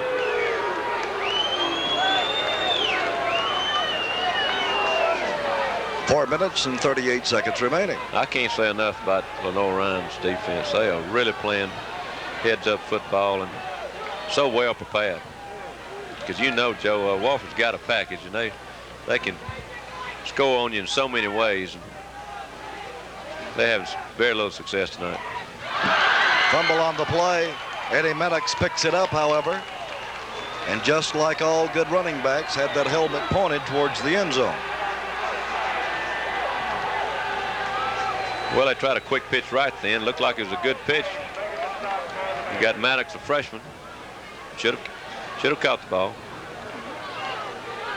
Hayes now checks into the ball game for the Terriers. Loss of 5 yards brings it back to the 27-yard line. 3rd down, 15 to go. Hayes will split out to the left. Let's see if they go with the 2 tight ends and only 1 slot man or receiver. And that's what they do. Wing-bone formation. Menzer will go in motion. Bradshaw is looking for 26. Arthur actually has it at the 5-yard line, and there are no flags down. First down for the Terriers, a big one, and one that was so much needed for the Terriers to get this offense on track. 2 great individual plays. Arthur Yax making a great grab then, but Charlie Bradshaw sprinting left, throwing back right. That's so hard to do, Joe, and put it right on the money. The biggest play of the ball game so far. Fans, don't leave your seats. Quite a football game here at this place tonight against 2 great football teams. Wade Lang is on the carry, and Lang's down inside the 5-yard line. It's that off-tackle belly play. I'm not so sure I might not run that just 3 more times, Joe. They on the 3. They've got 3 downs to get 3 yards. 3.5 yards. No, it's on the 3. I'd run right at them. Run off tackle. Bradshaw with a full house wishbone. 2 tight ends. Menzer is caught from behind the line of scrimmage. I think they knew what you were going to run, Jim. Well, he must have heard me. He came between center and guard then, and he was not touched. Somebody did not pick up, did not carry out the blocking assignment. I know Coach Lassen Cubbage is furious on the sideline. 3rd down and 5. They're getting in the gaps, Jim. What's going to be interesting, Joe, teaming. if they don't score here, the 4th down call will be very interesting. Menzer in motion to the left. Bradshaw dropping back. A lot of pursuit on him as Bradshaw's looking for Menzer, and it's intercepted in the end zone. So now Lenore Ryan will go on the offense from their own 20-yard line. Quite a goal line stand for the LR Bears. Well, let me say this, Joe. In my years of playing and coaching, as a general rule, when you get down in the 20, inside the 20, that as many times as Wofford has tonight, or as many scoring opportunities as they've had tonight, and don't score any points, it'll come back to haunt you. Number 5, Ford, is on the carry, and Ford is out to the 35-yard line. There's a fumble on the play. Let's see who's got it. Lenore Ryan has recovered their own fumble.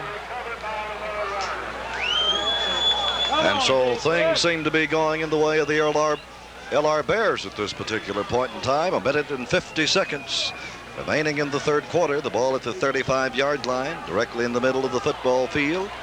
One wide receiver is Eichard, goes straight ahead up to the 38, 39-yard line. Joe, you've got to take advantage of your scoring opportunities. And Wofford is not tonight.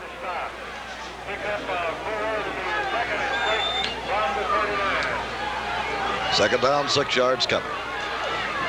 On the quick count. Good night, he's tough. This young man by the name of Ford picks up the first down. I think they threw a flag. I think it's piling on. Yep. Sure was.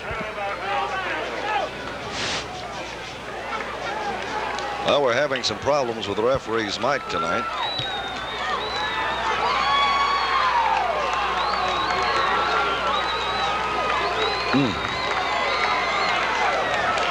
Let's see.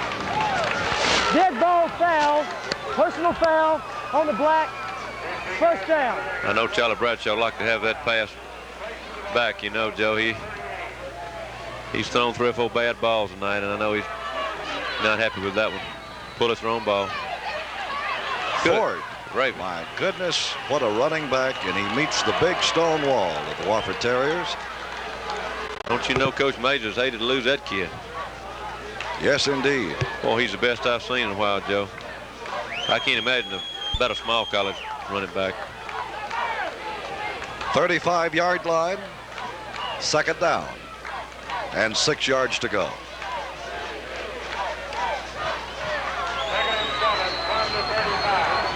Eichert adjusting Ford's headgear. Danny Ney is back, and he's going to be sacked at the 45-yard line. And that's the first time tonight he's been sacked. Joe, it makes you wonder. You know, we talked about it earlier. They're running the ball up and down the field inside the tackle, and then they throw. You know, I don't really understand that. They're having so much success. That's just hard to understand. Third down, 17 yards to go. And that's the end of the third quarter. Again, the score. The Lenore Rhine Bears 7, the Wofford Terriers of campus of North Carolina. For the fourth and final period of action, fans, the score, the Wofford Terriers 3, the LR Bears 7. The Terriers, the number 8 ranked team in the nation. Down tonight, 4 points. And now LR has third down and 17 yards to go. We can look for the football to go into the air this time to Steve Fleming, or maybe a back out of the field. Nay. They're going to go with a halfback pass, and Ford, and there it is. And it's broken up beautifully by 41 Curtis Patterson, and that's the defensive play of the night, Jim Norris. Well, I like the call. I think if Ford could have gotten that pass off just a little bit sooner, he was wide open, but a good play by Patterson. That's still a good call by Van Santen, Joe. Almost caught him sleeping. Jim Thick will drop back into punt formation now for LR. Timmy Renfro and David Moore standing alongside. They're on 10-yard line. And so now we set the pace. David Moore has the football. David Moore on the return. David Moore on his feet. David Moore across the 25, and David Moore up to the 30. So he had moves of a running back in. Fine return. Well, he actually went to the 30, but he was out of bounds. He went out of bounds. They mark it at the 27-yard line. 14:41 remaining, 7-3. Lenore Rhine leads, and Wofford is on the offense. First down, rather good field position, 27-yard line. Coach Sassa says it could be better.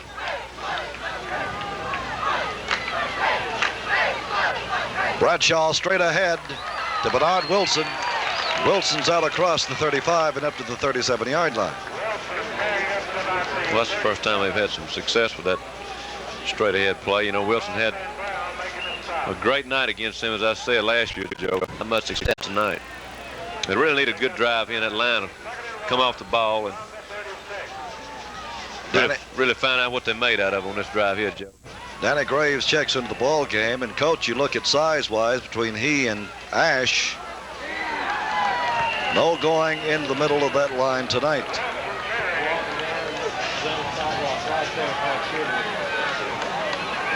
Bernard Wilson trying to pick up the first down. I think he lost about a foot. Brings up 3rd and 1. I got to block a little. Okay, 3rd and 1. On the 36. 3rd and 1 coming from the 36-yard line. The ball 20 yards in from the far side of the playing field. Bradshaw brings him to the line of scrimmage in the 2 tight end situation, and David Menzer has the football, and Menzer is going to be close. Let's see. I don't think so, Joe.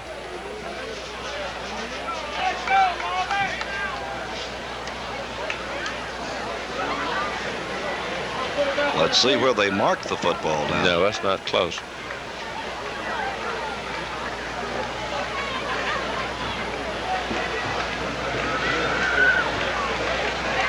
Brings up a 4th down situation, and the punting unit checks into the ball game. So Ted Ash will drop back deep for Lenore Rhine. Chris Marshall will be back to punt for the Terriers. 13 minutes remaining in this ball game. And the Terriers need to punt this one away and get a turnover.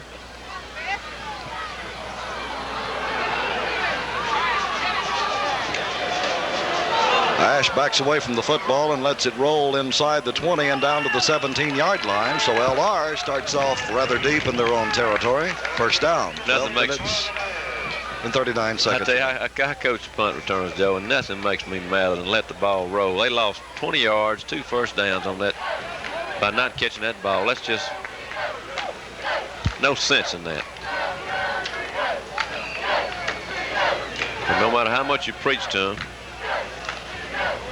sometimes I think mine just ignore me. Kind of like you ignore me sometimes. I need to talk to you about that. David Nee calls a signal straight ahead to Eichert, and Eichert just running right off tackle, and he's out across the 20 and up to the 25-yard line.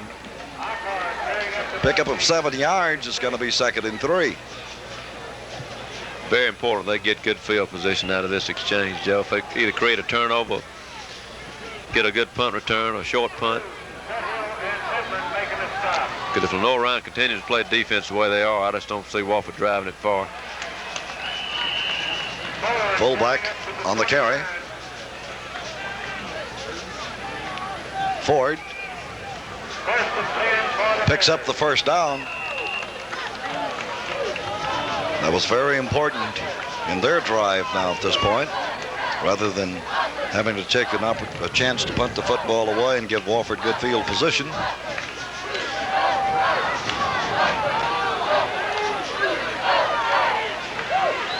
Have you come unglued there, Jim, with your mic? I didn't know what that was. Pitch out to Ford, and There you Ford go, is he's going to gone. turn the corner.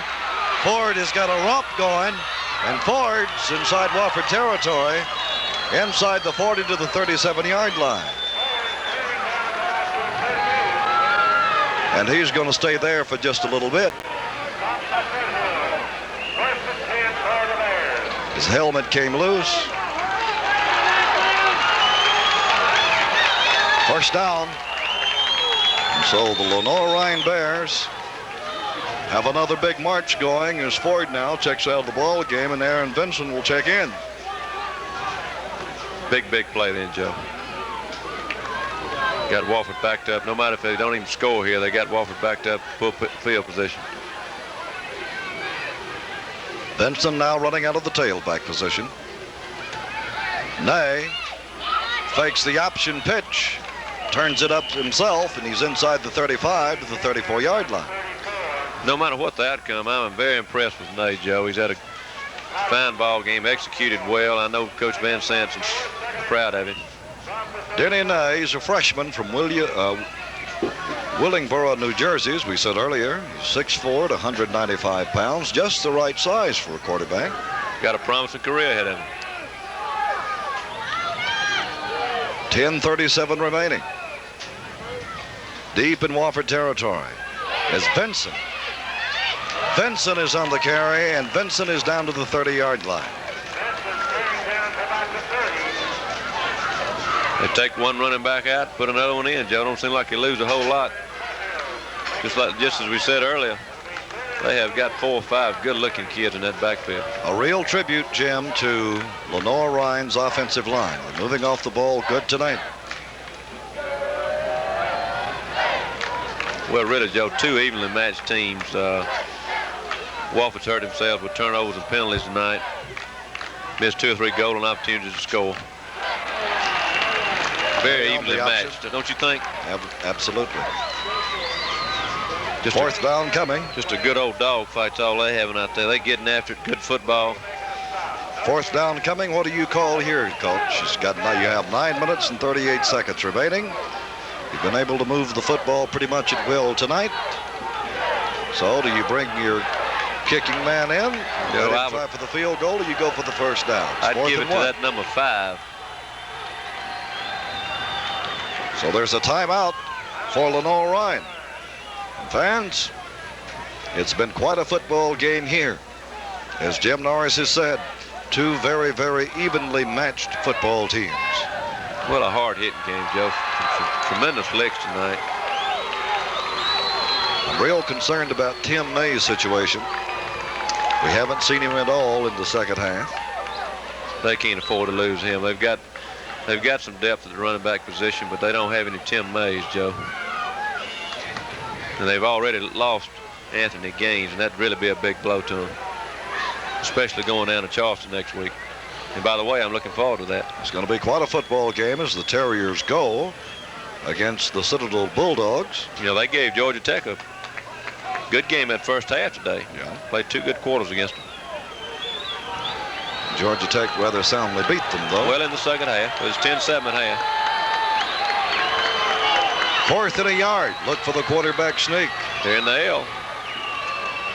They're going to go with Ford, and Ford is going to try to turn it up, and Ford will be short. So Wofford takes over. And Ford, that time, in a very critical situation, did not make it. And so Wofford now goes on the offense first down, and this should certainly spur on the offensive unit of the Terriers as they take over first down from their own 31-yard line. Well, Joe, they got in the formation, hadn't gotten in all night. Had 3 backs, ran the L left. And all the success they've had running between the tackles, and they run wide, have had no success going outside. Very little success tonight, rather.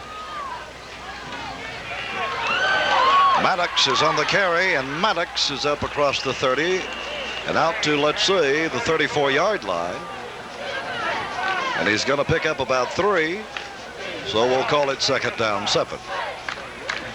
Very important on this drive that Wofford takes it in for the touchdown. Got to now, Joe. It's getting too late in the game. They've got to make a drive here. Got to make something happen. They need a big play. Bradshaw calls the signals. Looks over the defensive unit. Sprints out to his right. He's looking,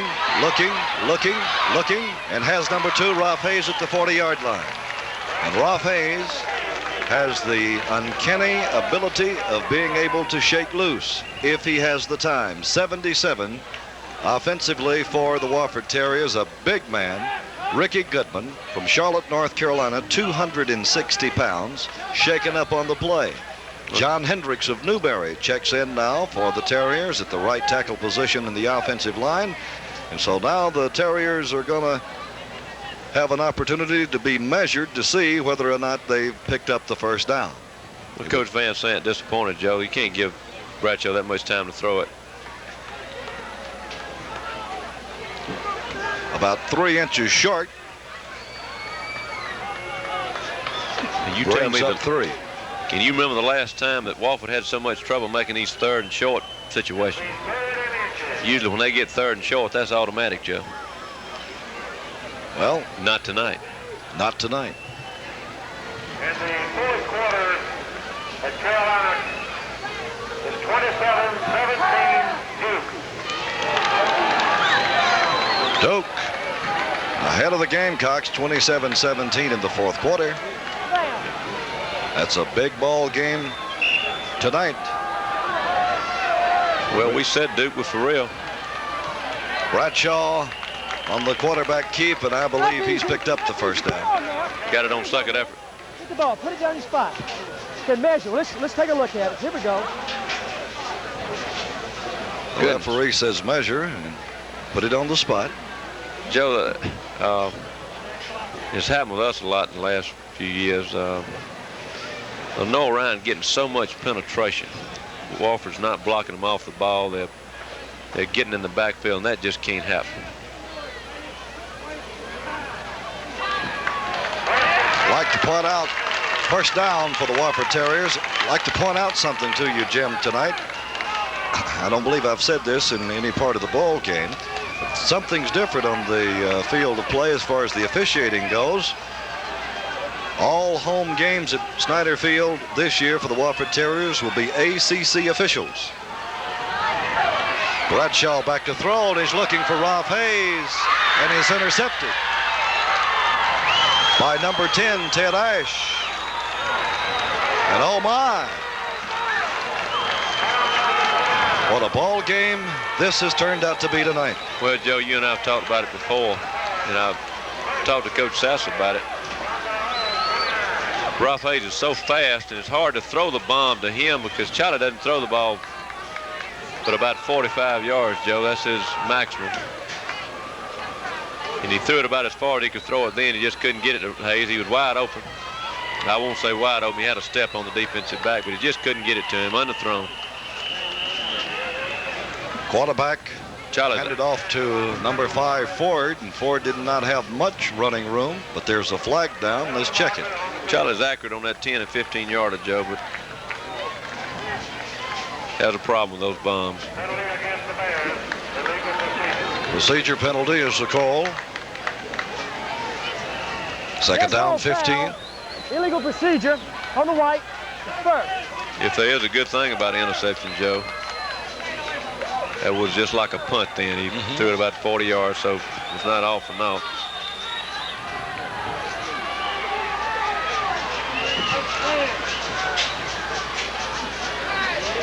David Ney.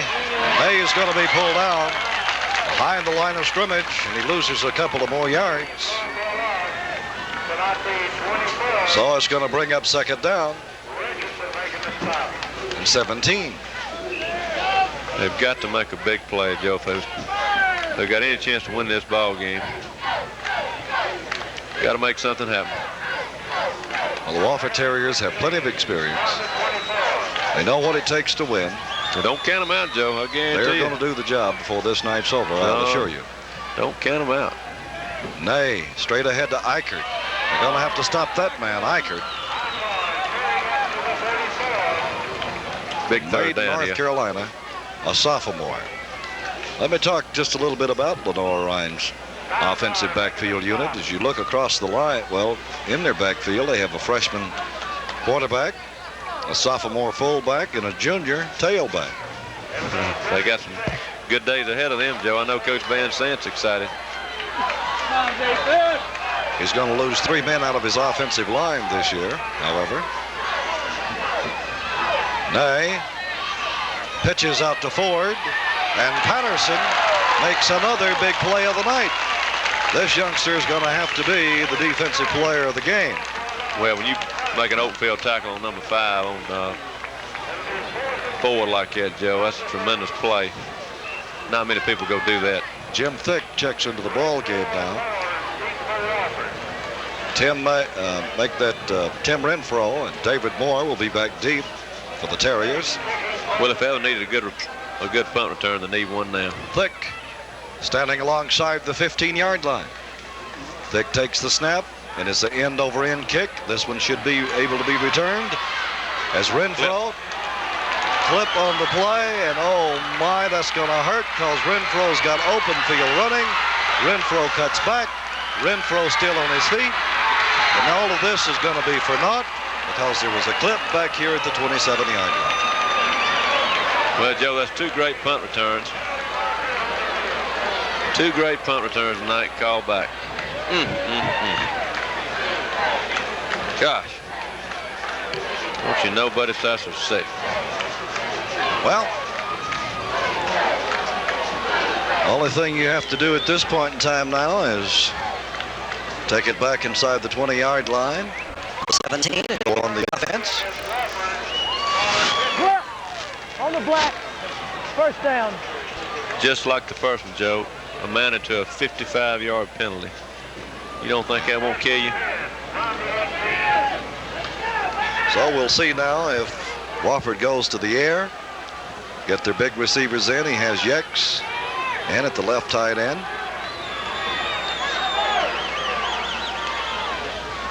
Menzer on the misdirection, and they stay right on the ground with it. Not much going there. I think they've got to put it in there. No success running the ball. Barry Shuford defensively for the LI Bears. 5 minutes and 29 seconds remaining. Sideline shot now of Lenore Ryan Bears trainer girl giving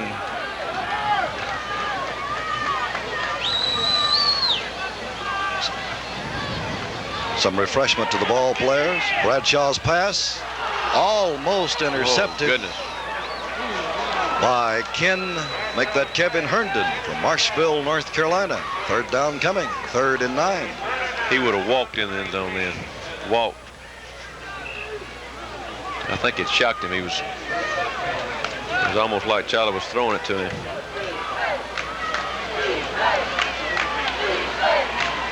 That's one thing about the wishbone, Joe. It's not a catch-up offense.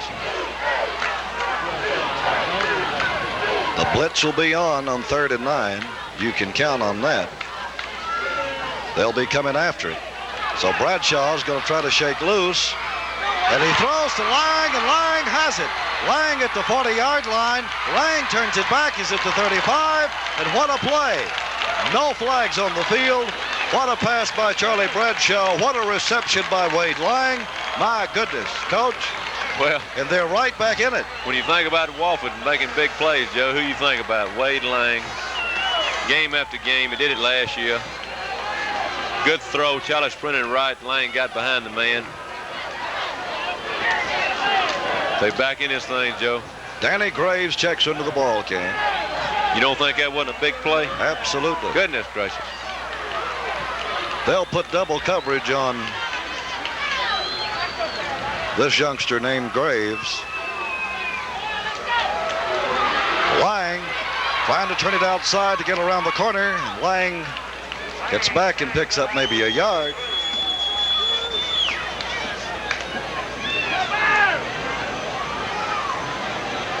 Second down coming. 4 minutes and 11 seconds. Plenty of time, Coach Norris. Well, I tell you, Joe, I think I would not run very many more running plays. I'll tell you that. I would have to put it in the air. Don't you agree? Wofford has a good aerial attack now in their offensive package.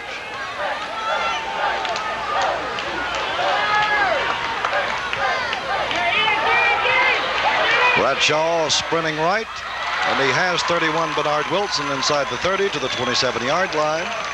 That's going to move the chains down a bit.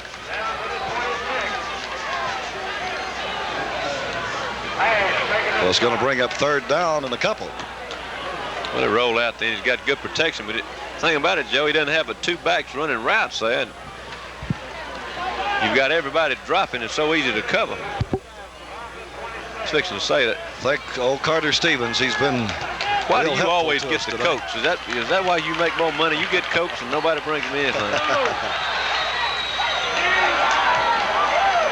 Wade Lang on a busted play. Well, it's going to be 4th down. Be the play of the ball game right here, Joe. Yes. 4th down coming. 4th and 2. Let's call a timeout, gang.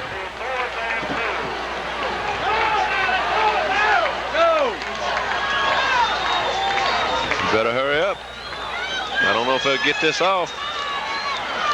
He's already looking at his watch. Big play, Joe. Big play here.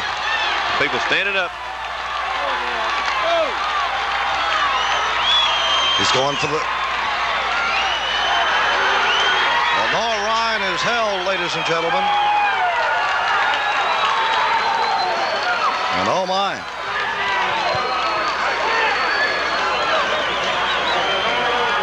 Another opportunity. And they weren't able to take advantage of it. 2 minutes, 21 seconds remaining in this ball game. Well, Joe, they got penetration. As simple as that. They win the backfield then. Well, Noah Ryan will take over 1st down from their own 30-yard line. So you can well rest assured now that Danny Ney will be taking all the time that he can possibly take and try to pick up a 1st down.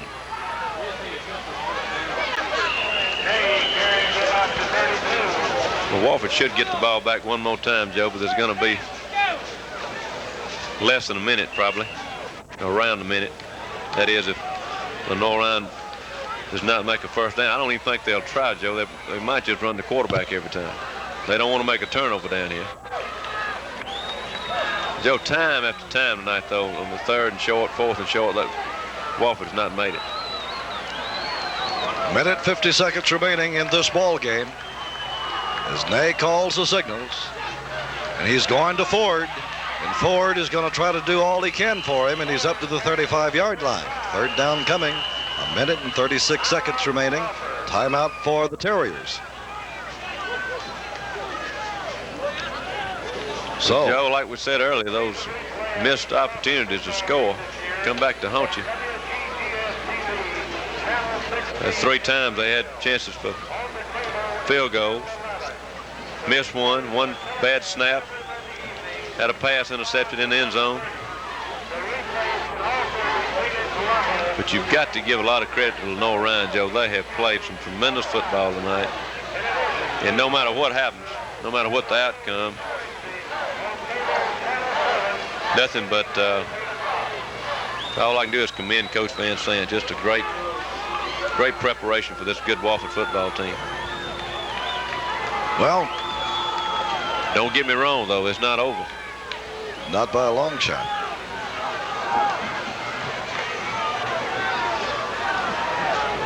They're going to try to make this first down, Coach. They can't make a first down here. If they do, it might be curtains. So they're going to go back and look for the big end. He's got it. Let's see. Is he out of bounds? Goodness. Yes, he is out of bounds. Fourth down, 5 yards coming. Minute 32 seconds remaining. David Moore and Timmy Renfro now are back deep. Joe, I feel like I'm coaching. I'm rather nervous. Quite a football game. Fans have gotten their money's worth here tonight. LR came to this place prepared to play, the Terriers. They're going for the block. Whatever you do, don't touch him. Renfro calls for the fair catch at the 30-yard line. So Wofford takes over with 1 minute and 25 seconds remaining. 70 yards. 70 yards. Can they go 70? They can do it.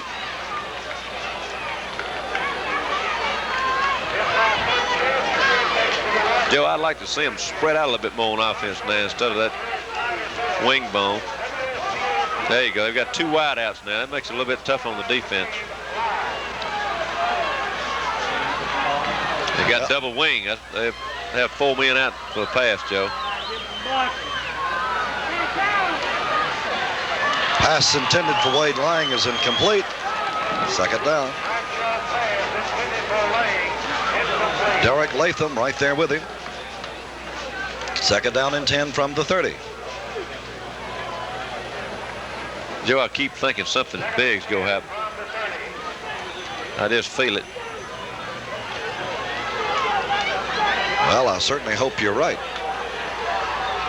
Double wing again. Offensive line doing their job, holding them out. Bradshaw being pressured. Pass to Menzer is complete. Ball's out to the 35-yard line. A 5-yard pickup. Brings up third down. Well, whether or not they don't make this, Joe, they'll go for it on 4th.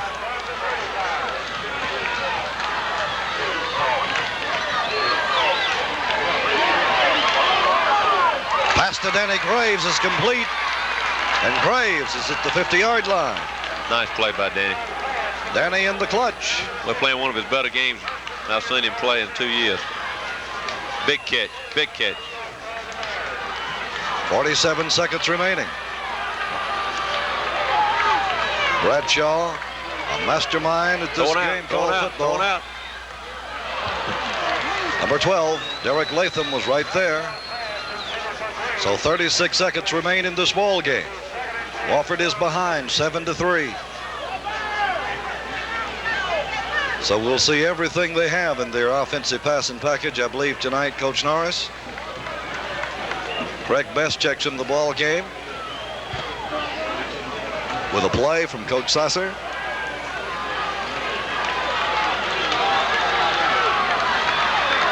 So, here we go. Bradshaw. The line is coming, the line is coming. 22, Craig Best. Great catch. The 35-yard line. 29 Tremendous seconds. catch. Tremendous lick. I'm surprised he held on to it. Official timeout to place the football. It's first down. Wofford is going for the big one.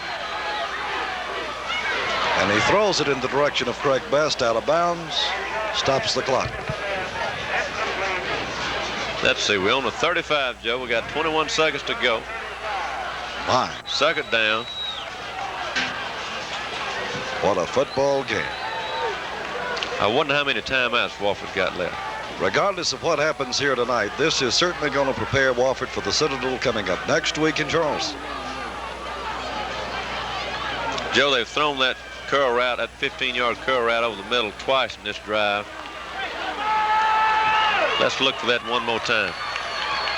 They have Graves split out to the left. But the offensive line is holding everything up for them. The pass incomplete and out of bounds. Roth Hayes, Wade Lang, Danny Graves, and company.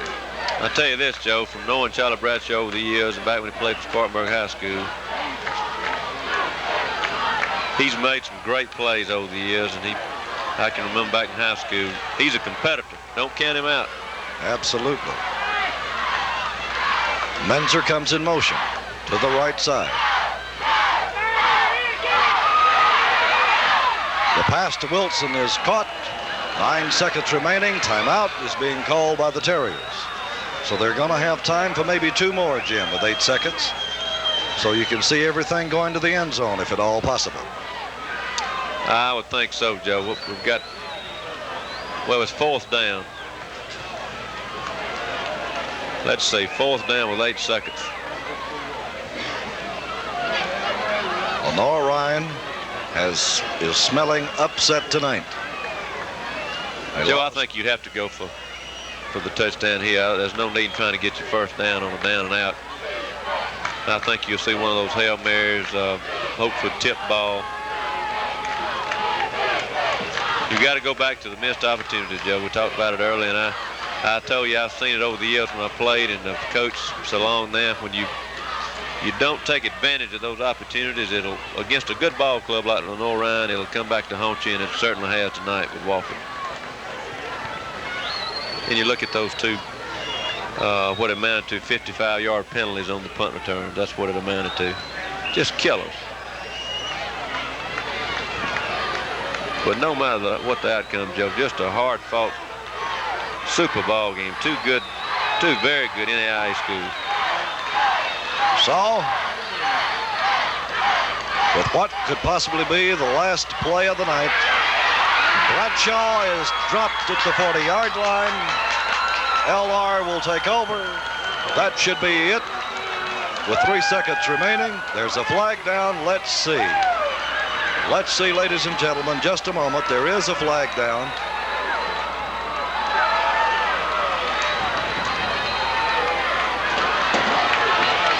Well, Joe, well, it won't be 17 straight.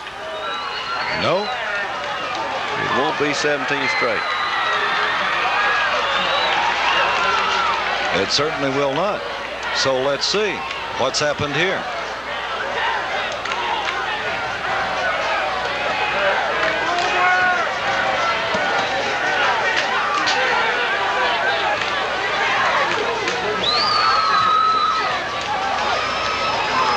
You know, you wonder, Joe, if the players read too much paper this week. A lot of articles about them this week, how good they are. Sometimes that can happen. Ball foul. Yes, sir. Coach on the field. I told, did you hear that? Yes. Coach on the field. 1 play remaining. Talked to Coach Sassen before the game and Coach Parker, and I said you'll find out how mature this crowd is, and if they can handle all that praise they got this week. 1 second, and that's the ball game. The Lenore Ryan Bears have upset the Wofford Terriers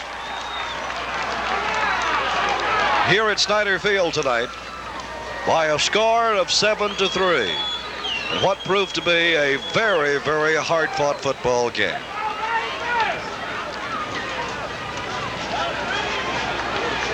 Well, Joe, I'm just watching Coach Sass out there in the middle of the field congratulating Coach Van Sand. I know tremendous disappointment after coming off that 54-0 victory last week over Davidson, where they did absolutely nothing wrong.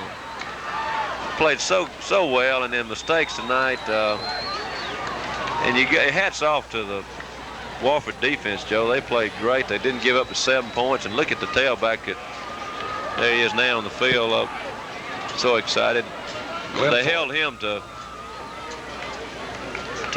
around 100 yards. I mean, I hadn't seen the stats yet, but great defense. The offense just couldn't get it in there tonight. Mistakes, turnovers, penalties. But give Coach Van Sant and his crowd a lot of credit. They just played their hearts out. Very aggressive, probably the most aggressive team I've seen in the 2 years you and I have been doing Wofford games. I know they'll have an enjoyable trip back to Hickory tonight. Oh, no question about that. Fans, let us remind you now, the Wofford Terriers will be on the road coming up next week as they'll go down to Charleston, South Carolina, to the City by the Sea to take on Coach Art Baker and the Citadel Bulldogs. Now the Wofford Terriers, after 3 ball games thus far in the 1982 season, are now 2-1.